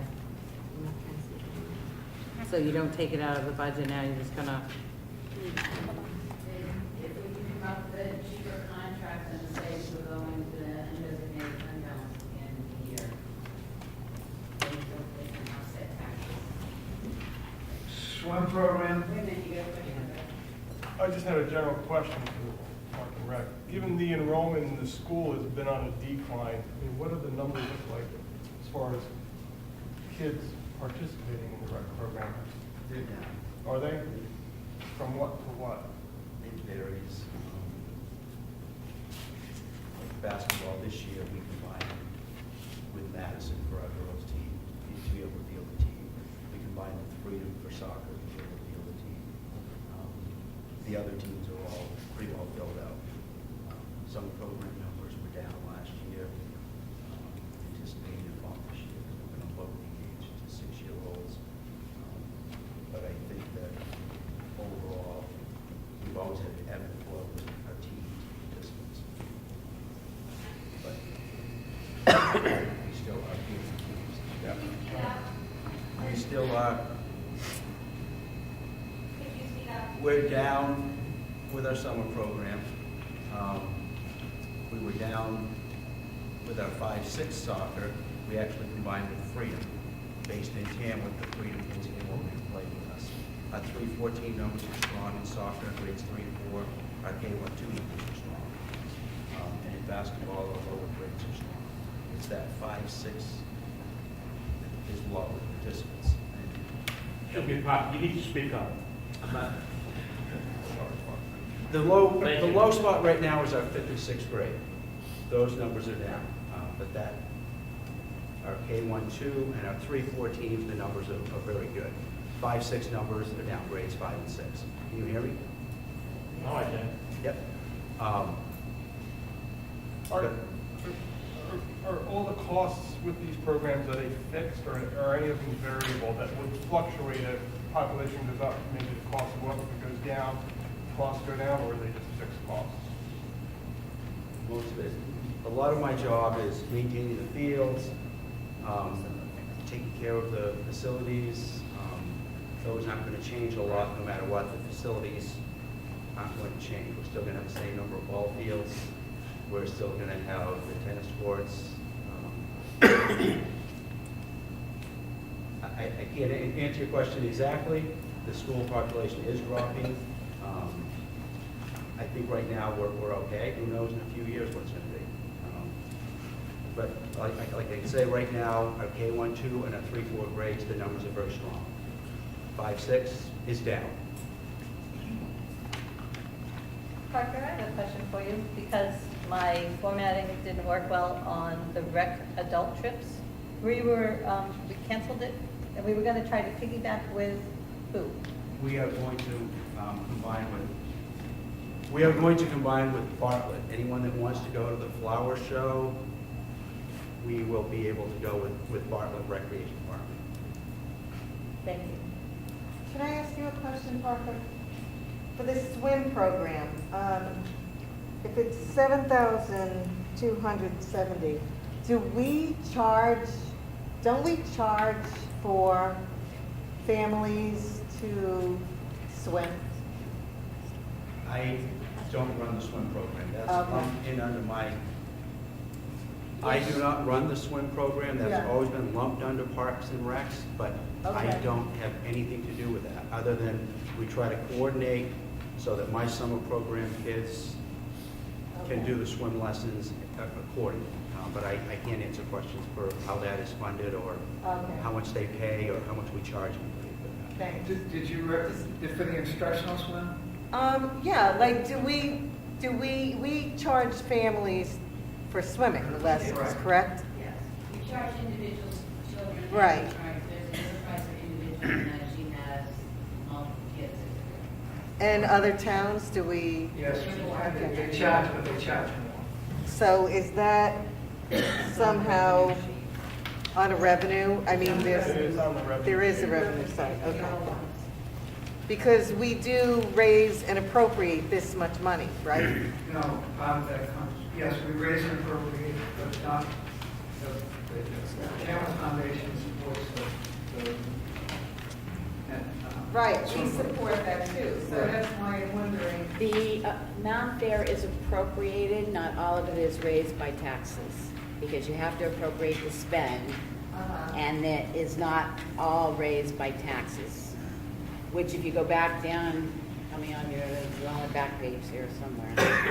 And if the revenue offset, I don't think it's on. Oh, she didn't put the revenue offset. So yes, there is an amount of money, I think it's 30, I thought it was 3,700 last year that was offset from the foundation. Not Okay. Right. Okay, thank you. And it's still, Correct. it's 3401.71 and 72 on the yellow sheet. How many hours you work at the school? What's that? How many hours a week do you work at the school? How many hours a week do I work in the school? Don't you work here? I do. I mean, the athletic director here, yes. Yeah. How many hours a week do you work here? It varies, as needed. I schedule games, I hire officials, I schedule buses, make sure that athletes have their equipment. A lot of the same things that I do for the rec department. It's strictly a part-time job. It pays me a grand total of $2,400 a year. I I'm in the school a lot. I come in here quite often during lunch. It's a good time to meet with the kids and update them, keep them in touch with what is going on. I think Dana will just he'll say he sees me in here quite a bit. As a rec director, when I'm in here during the lunch, that's usually as a rec director. I meet with various staff people if there's a concern with a student, or I should say a athlete, I guess, that's participating in a rec program. We have at-risk kids. I meet with the counselors and various psychologists, whatever they're called. Do I need to be aware of any situations that are ongoing in school? If Joe's not getting along with Tommy, do I need to keep them separated? I need to be aware of that. So I am here meeting with staff members, be it the principal or other teachers, to just be aware of what's going on with the kids, so that we don't have something that escalates. Things that happen in school can carry over outside of school to rec programs, so I try to keep in touch with that. Does that answer your question, or? It's just that you work for the town too. I'm just trying to see how many hours you work for the town and how many hours you work for the school. Well, I'm scheduled to work 40 hours a week for the town. I would say for the school, is AD, athletic director, 4 or 5 hours a week maybe?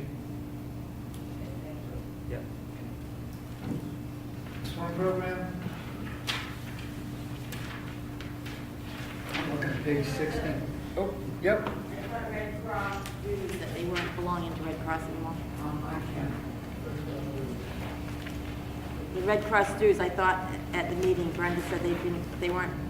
Is it really $100 just for receipt books? So Red Cross, she needs to come off that.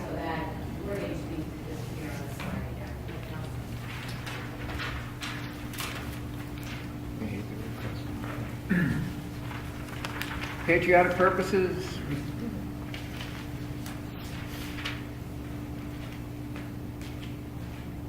Conservation.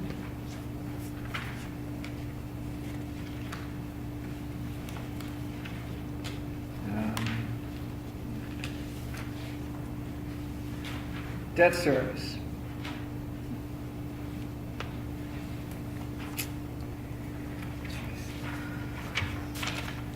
That's solely, is it just the two? Just the two? Thank you. I'm sorry? The old landfill. The debt service on that, 2 bonds. Warrant articles.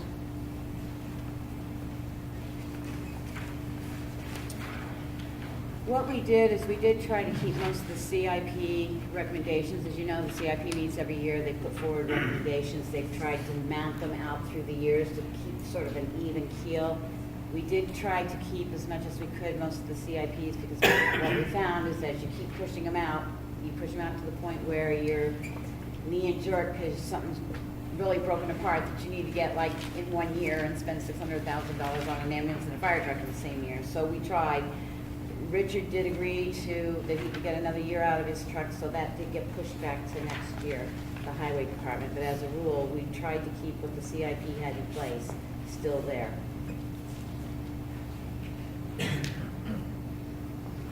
Capital reserves. Cook Library. David? So Ralph Waldo Emerson said, of foolish consistency is a hobgoblin of a little mind. Why is the painting separated out and the carpet not separated out, or vice versa? Can somebody explain to me why those are handled differently? The painting, originally they had some money in their operating budget to do the painting, and the anticipation was it wasn't going to be a capital improvement because they didn't think it was going to cost so much. And then when they found out that the lead-based paint and there's nobody around who wants to do it, and they finally got a price for it, and they were like, ow. And instead, because it never was in the capital improvement plan to go through that step, they just put it in their operating budget to have it done. And I bet somebody back there can talk to it, too. Well, an update, a little bit there, David, to the painting. We actually did get a new estimate this week that is much more aggressive than the one we got. Yeah, like a third of what we thought it was going to be. Same vendor? No. And this guy does historical buildings. He was recommended by this lady, Amy, what's her official title? The state agency that looks over historical properties, New Hampshire. Historical preservation? Yeah, and so anyway, she recommended this guy. I called him, and miraculously, he was interested. And he showed up 2 days later. We went around the building. He's from Alexandria, which is not exactly next door. You can't get there from here almost. And he got back to me yesterday with a price that was really good. And this is what he does. So he's got a lot of these buildings under his belt. The reason the reason it was set up like that is because originally we were hoping to do the carpeting the same year, and when the only estimate we got was so high, we were trying to figure out, should we do the carpeting as a warrant, or should we include it in our budget? So that's kind of the history of that. So our budget will actually, the board has to vote on this, but I can't see anyone not voting for it. So we'll actually be reducing that number by, top of my head, about 6% in our overall budget. Yeah. So, lead certified? Yeah. Way to go. Geez, what a crew that is. Yeah, that's about $14,000. Yeah.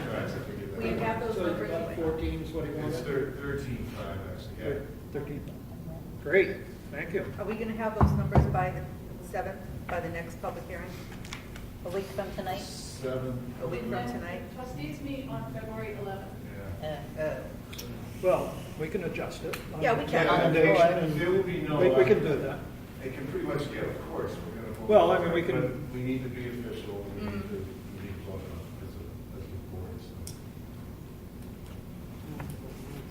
We can make it work. Well, that's Yeah. Give us the number, and we can plug it And in. we'll actually do it next summer, so, or this Great. coming summer, I should say, if it comes. Great. But in any case, their number doesn't match the warrant article at the moment. No, because we just got that. We're not Right, I just- raised it yet. Just pointing it out, thank you.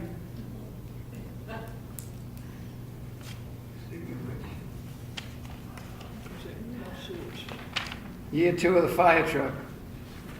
Actually, it's,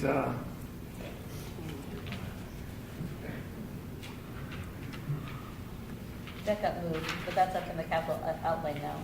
but didn't this go up by $40,000? 46. 46? So it's, You know, we the warrant. I thought we were gonna do that next week when we have all the petition articles. We don't have those yet. Did you wanna go through a piece now? Something that's gonna bring up the selectmen to essentially vote on, but good to do it with everybody here to get their feeling. Just before coming here, I was on the phone with Lakes Region 5.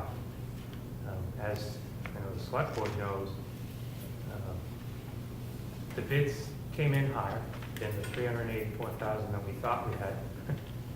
Turns out, as has been already mentioned tonight, that the $188,000 was essentially voted on by the taxpayers last year that they were in favor of doing that, didn't get actually raised.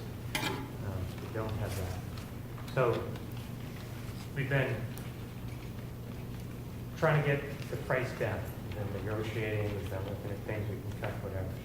And we found a stock truck that HB has, and Lakes Region Fire Apparatus that's right over here on Route 25 in Tamworth. They're an HME dealer.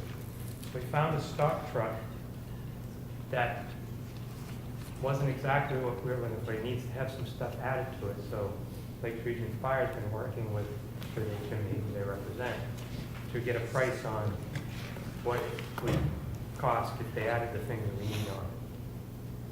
We had put this price that's in the warrant article this year, $430,000, based on building essentially the truck that we put out for bid.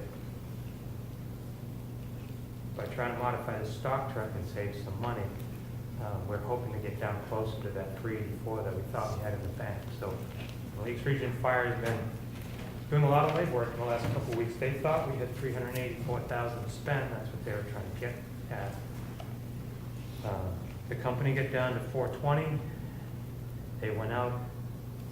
The owner, one day, this Lakes Region Fire had to go to the factory for another reason. While he was out there, he said, I do what we always do as dealers, and we try to get the price down some more. See if we can cut it, because he used the hometown.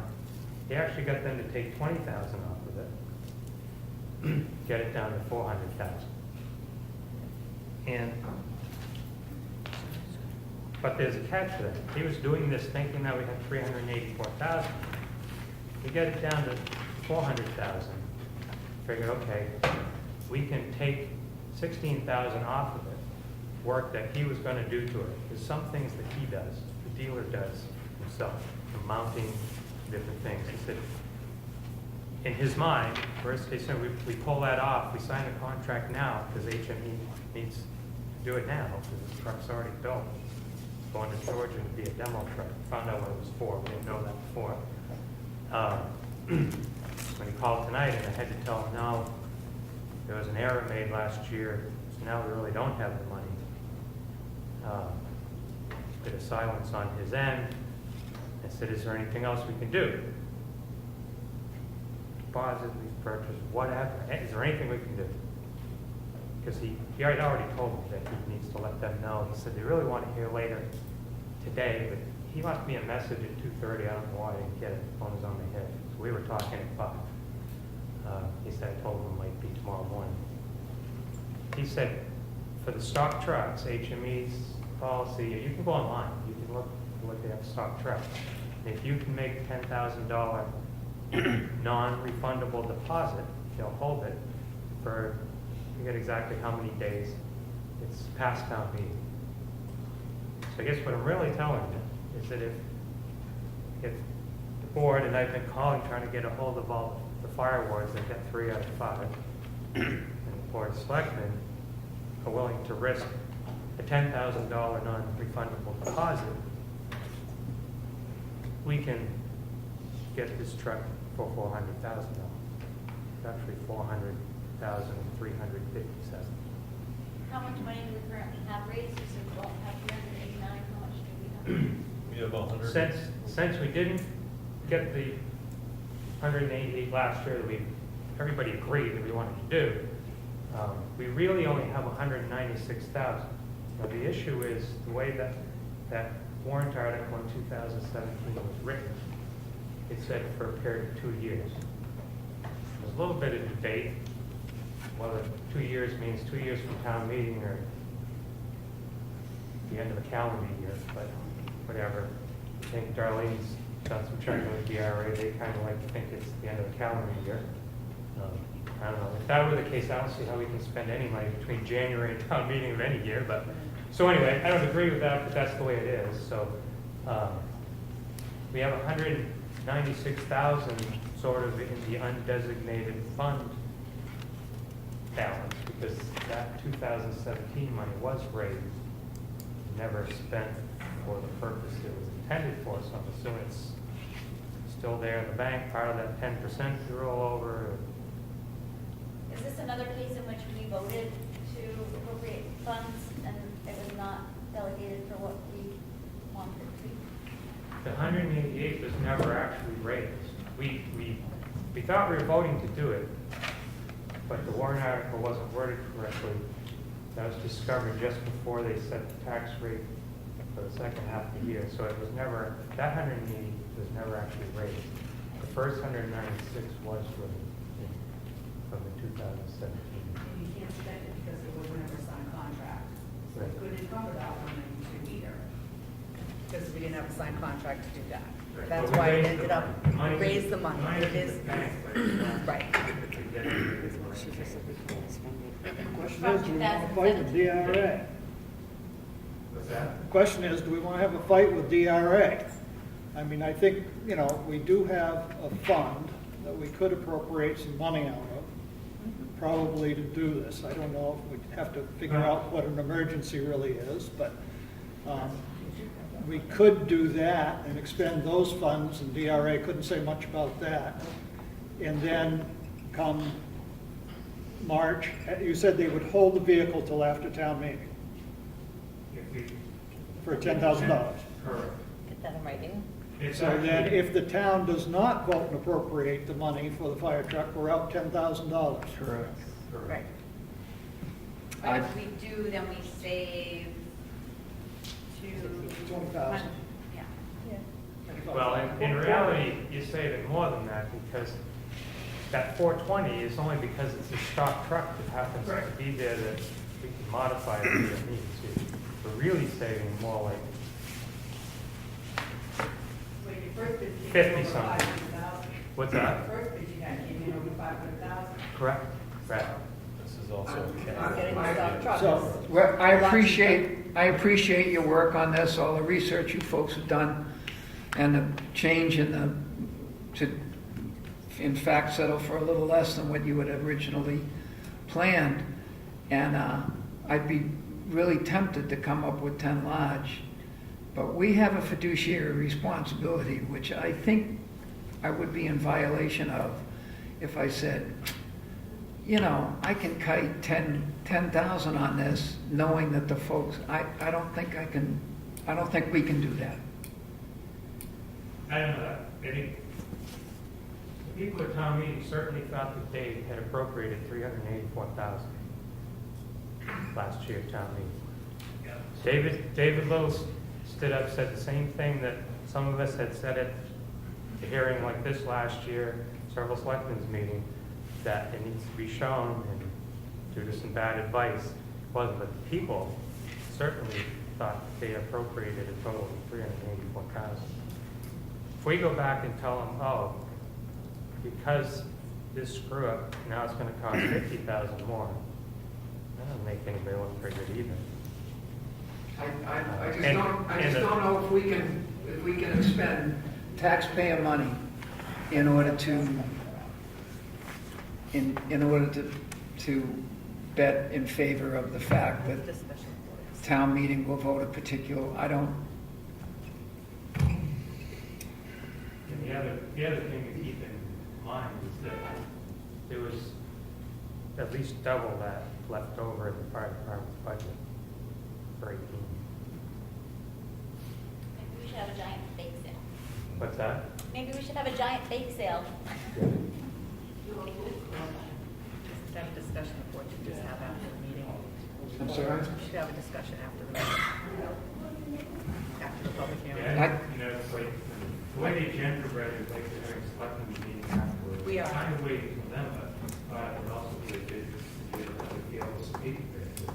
I think. And what if, and they just won't save the truck for us? It's a lot of money that's sitting on the lawn. It was built to be a demonstrator for a dealer in Georgia. Found that out today too.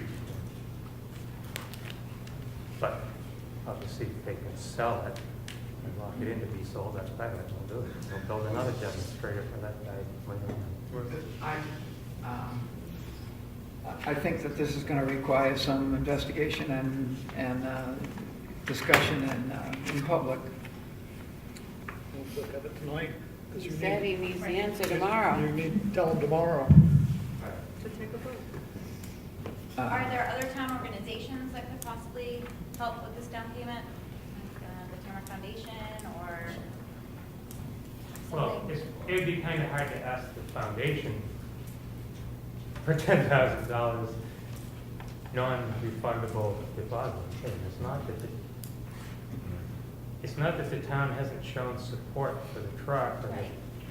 the town doesn't have the $10,000. It's all a matter of what. The taxpayers obviously thought that they were appropriating $304,000. If we do purchase the truck, will that $10,000 come off the purchase price? Yes. So the only way we'll lose it is if the town says no. Maybe from the 150 emergency fund. Well, that would be the That's what- place that that's I what would Billy think you talked would. about. I mean, if you were going to do it.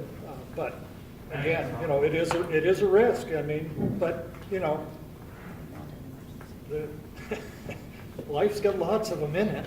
Sure. But it's you a know, payoff. What's It's gonna save us money. Yeah, the payoff is it's gonna save quite a bit Well, of it- money. Well, but I mean, the other payoff is the voters say, no, we're not spending any money. But the And we 10,000 get a very small incentive. group here tonight, you know, What happens to the 196,000 if they say no? It's undesignated. So they don't lose that money. No.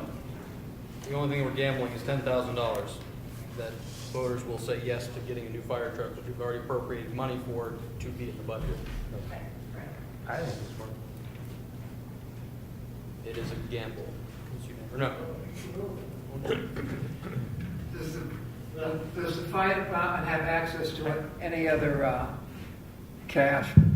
That's probably none of my business. It's the town, the fire department belongs to the town. Does the town have access to the cash? Does the fire department have access to any other? You know, let me just throw this out there. I mean, I'm really hoping that since the people, last two town meetings, had thought that they're raising a total of $384,000, they go back on that. I mean, remember, other than one person, it's all volunteers who get up in the middle of the night to do this stuff. I mean, it is going to suck. I'm not saying don't hope that you know, house can burn down, nobody's going to show up, but I'm going to tell you, it's going to kill morale, big. It's, I think it's a no-brainer. It's really a no-brainer. And I think that we could come up with the 10,000 out of our emergency fund. And the money that we're gonna save is gonna be well worth it. So I make a motion, yes, that we do get the 10,000 out of the emergency fund. You can't make a motion in the middle of public hearing. Yeah, you have to wait until the end. Okay, I'll wait till the end. I was kind of waiting for that, but when it came up, I had to be with as many people as possible, and wanted to bring out there were more people here, so. What time is drop dead time? That was the school. What time tomorrow is drop dead time? 7 a.m. I mean, We're not having a meeting tomorrow, so. we're not talking about us. Can we, is there time to call DRA? Is it time to call a lawyer on this? Is it time to? I don't think the DRA gives very good advice. You know, and I really think, as a taxpayer now, not as a fire dude, but as a taxpayer, when you've got, I don't know, at least half a dozen of us at a hearing like this and several selectmen's meetings, and then David Little at town meeting saying, we think the lawyer's giving you bad advice and the DRA's giving you bad advice. At some point, we gotta just say, okay, we're the town of Tamworth, we have some common sense and some intelligence here.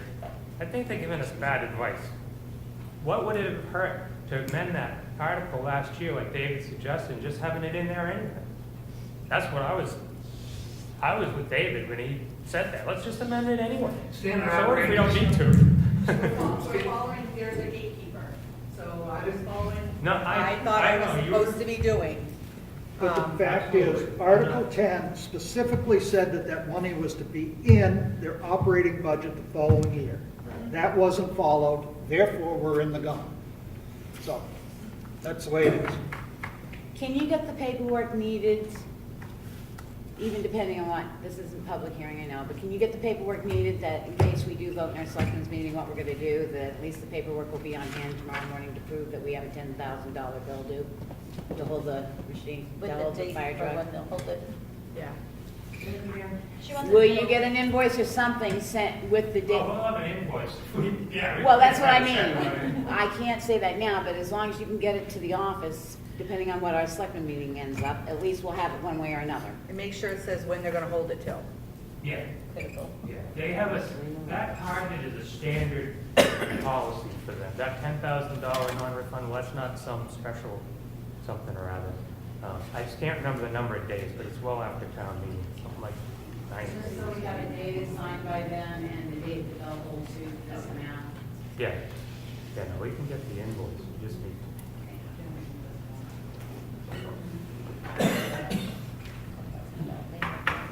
How do you save money?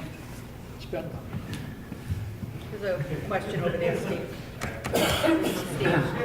Further discussion on the warrant article? The question over Related to there. that, Article 15, which is presumably for this, does not say what the purpose is. The language,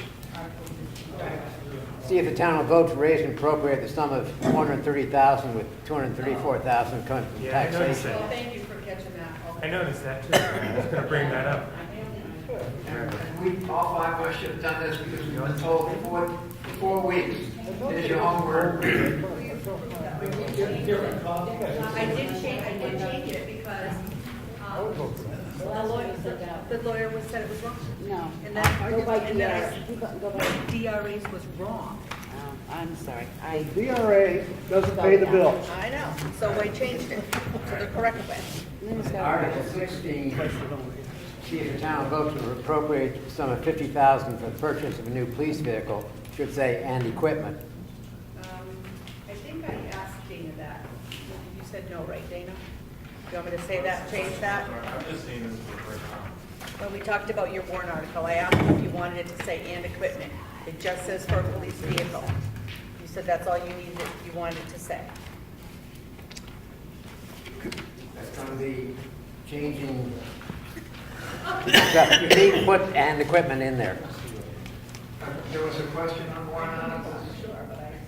I just want to thank Jimmy for trying to do all he can to save on this fire truck, because we're paying $70,000 for a fire chief that hasn't shown up for a long time. And I don't believe that he's making all that money and getting $20,000 in retirement.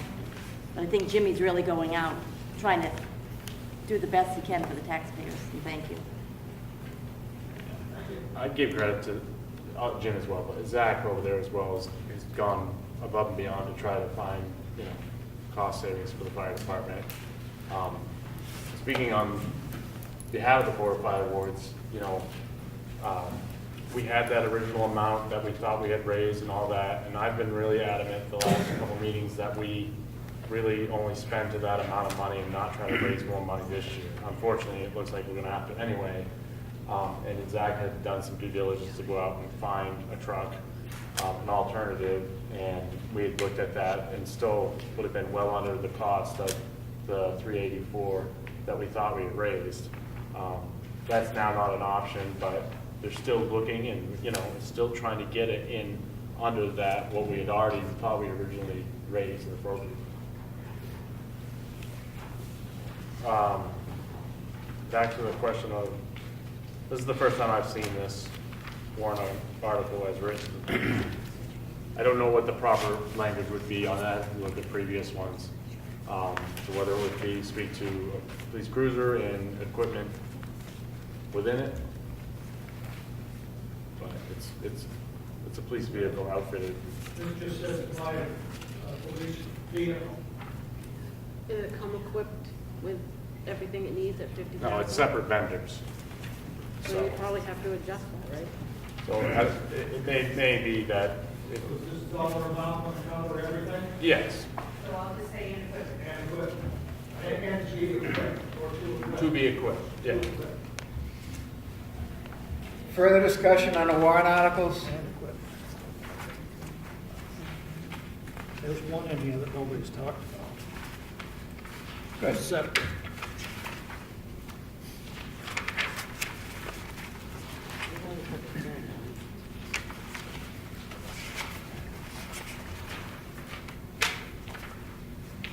Voted from the fund balance, which is not taxation. I'm on page 18 with you.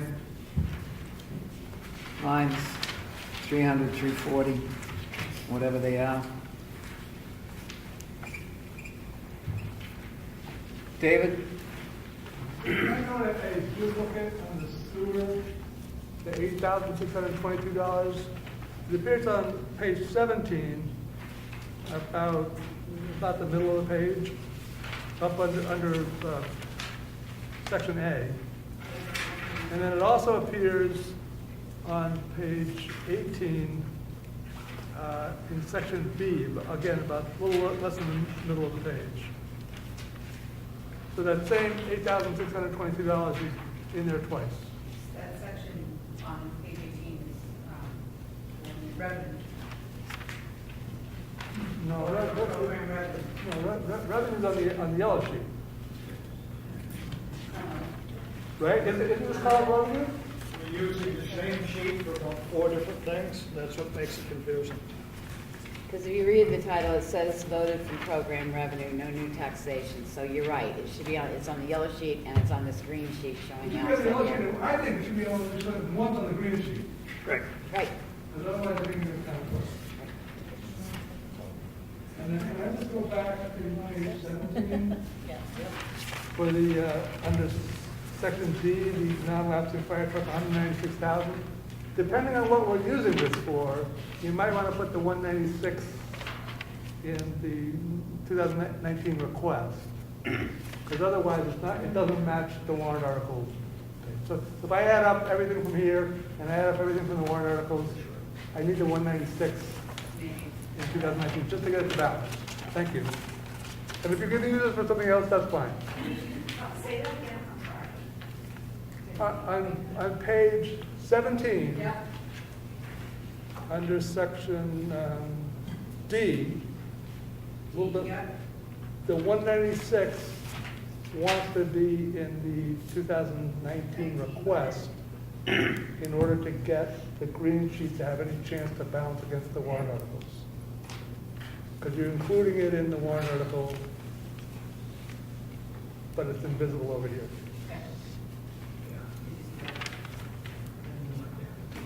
Let's say something doesn't come from taxation.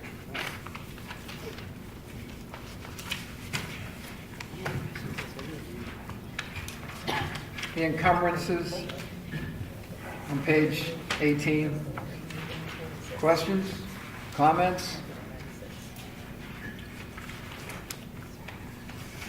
Page 19, expenditure detail of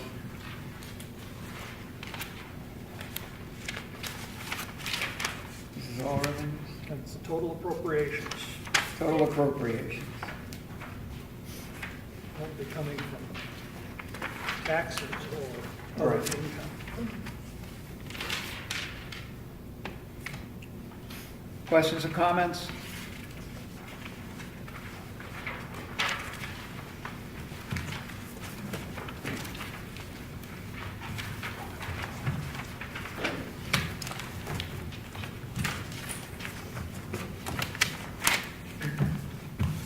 The single sheet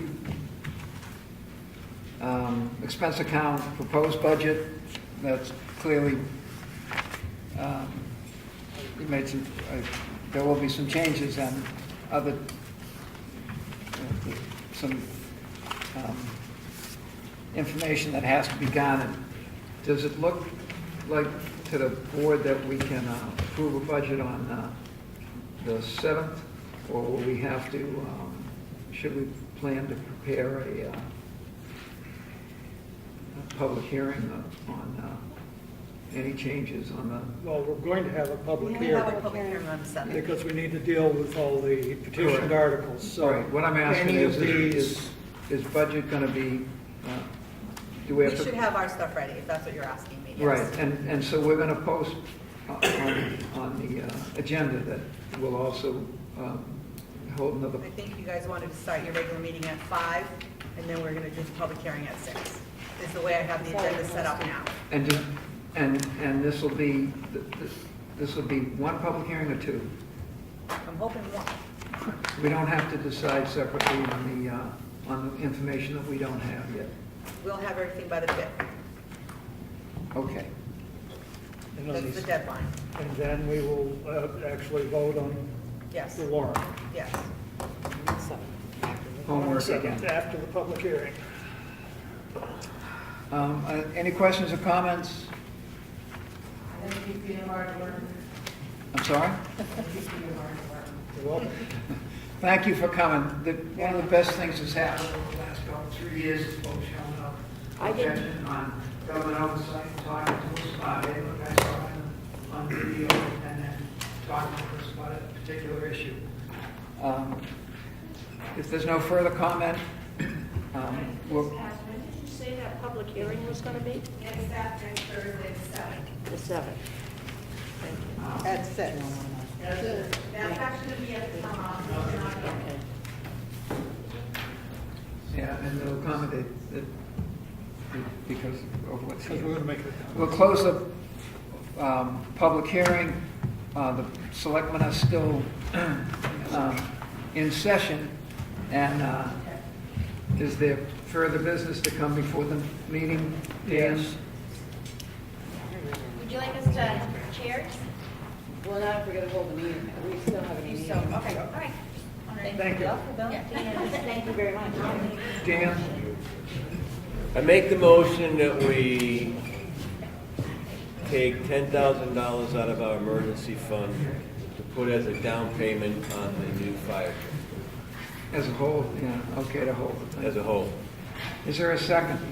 I will second that, provided the date to hold is after our town meeting. The date to hold is? The date to To hold. hold the truck is after town meeting. Yeah, we don't want to pay for it if we don't get the money. Well, because if it's the 12th, we're not meeting till the 13th. What day is town meeting, 13th? 13th, That's that's what- if no snow happens. That's what I guessed when I was talking about, but again, that's a standard policy, and it's something like 90 days or 100 days. It's, That would even be better. yeah, we got some. Give us time. Further discussion? What if there was a snowstorm? Do you want a different No, date? he said it's normally 30. Yeah, it's 90 not that days, close. So It's like he'll 100 look at it. days If it's that close, he'll talk to him, say he needs something longer. All right. Further discussion? All those in favor? Aye. Opposed? Me. Good to see you, so. Somebody's got to pay. Further business come before the meeting? We don't talk to DRA about it until after it's all done. That's standard operating procedure. That More should than be, one yeah. town administrator have told me, you keep calling. It's like, hey, mom says I can't get out. Go out tonight. Right. Dad, can I go out? That's what folks do with DRA. They just keep asking a question until Until they they get get the the answer answer. they want. I make a motion to adjourn. Is there a second? No, Yeah, because we have a policy to approve. right, Right. I Failing, haven't- yeah. failing did the you guys second. read it? Yes, I did. And I do have a letter that I need to discuss. What policy? Policy on the pay The for holiday, the, holiday pay. On the You paper need one. it to review? read it. See it. There, it's Brooklyn. Oh, yeah, I saw it. Why is it got to be? No, I didn't see that. Because I thought we were going to just add it to the, We can't do this on the third.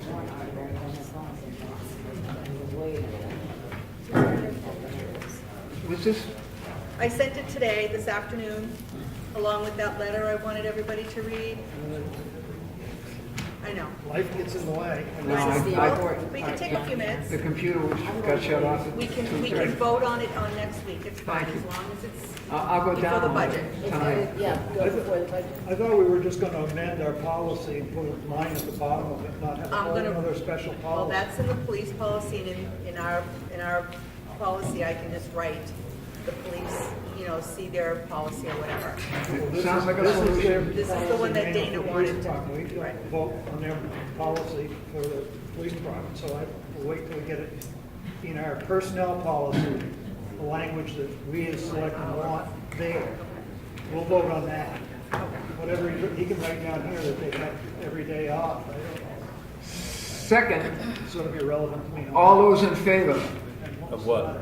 Adjourning. Wait, she What was the letter? got, we're just gonna, It was a- the letter that she sent out, there's been a complaint about the plowing. Oh, So I say, bring them in at the next selectmen's meeting and That was sit the down letter. and all parties yeah, involved. okay. Let's have it. I didn't know And you guys Yeah. don't mind that he's coming in? I just wanted to make sure before I invited him, I wanted he to make needs sure it to was come in. okay with the board. Okay. Yeah. Yeah, invite them, and if they don't, then we'll take Plan B. And that But can be a invite them public- in and invite the fire chief. And it can be a public meeting, or does it have to Can we, Does that need can to we, be non-public or public? it should be I said non-public. non-public verification, that's why I wanted a non-public Okay, tonight. non-public. All those in favor of adjournment? Aye. Well, you should. Excuse me? Are you sure?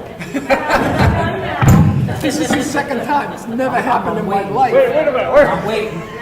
There is no debate. No battery. I know. It's the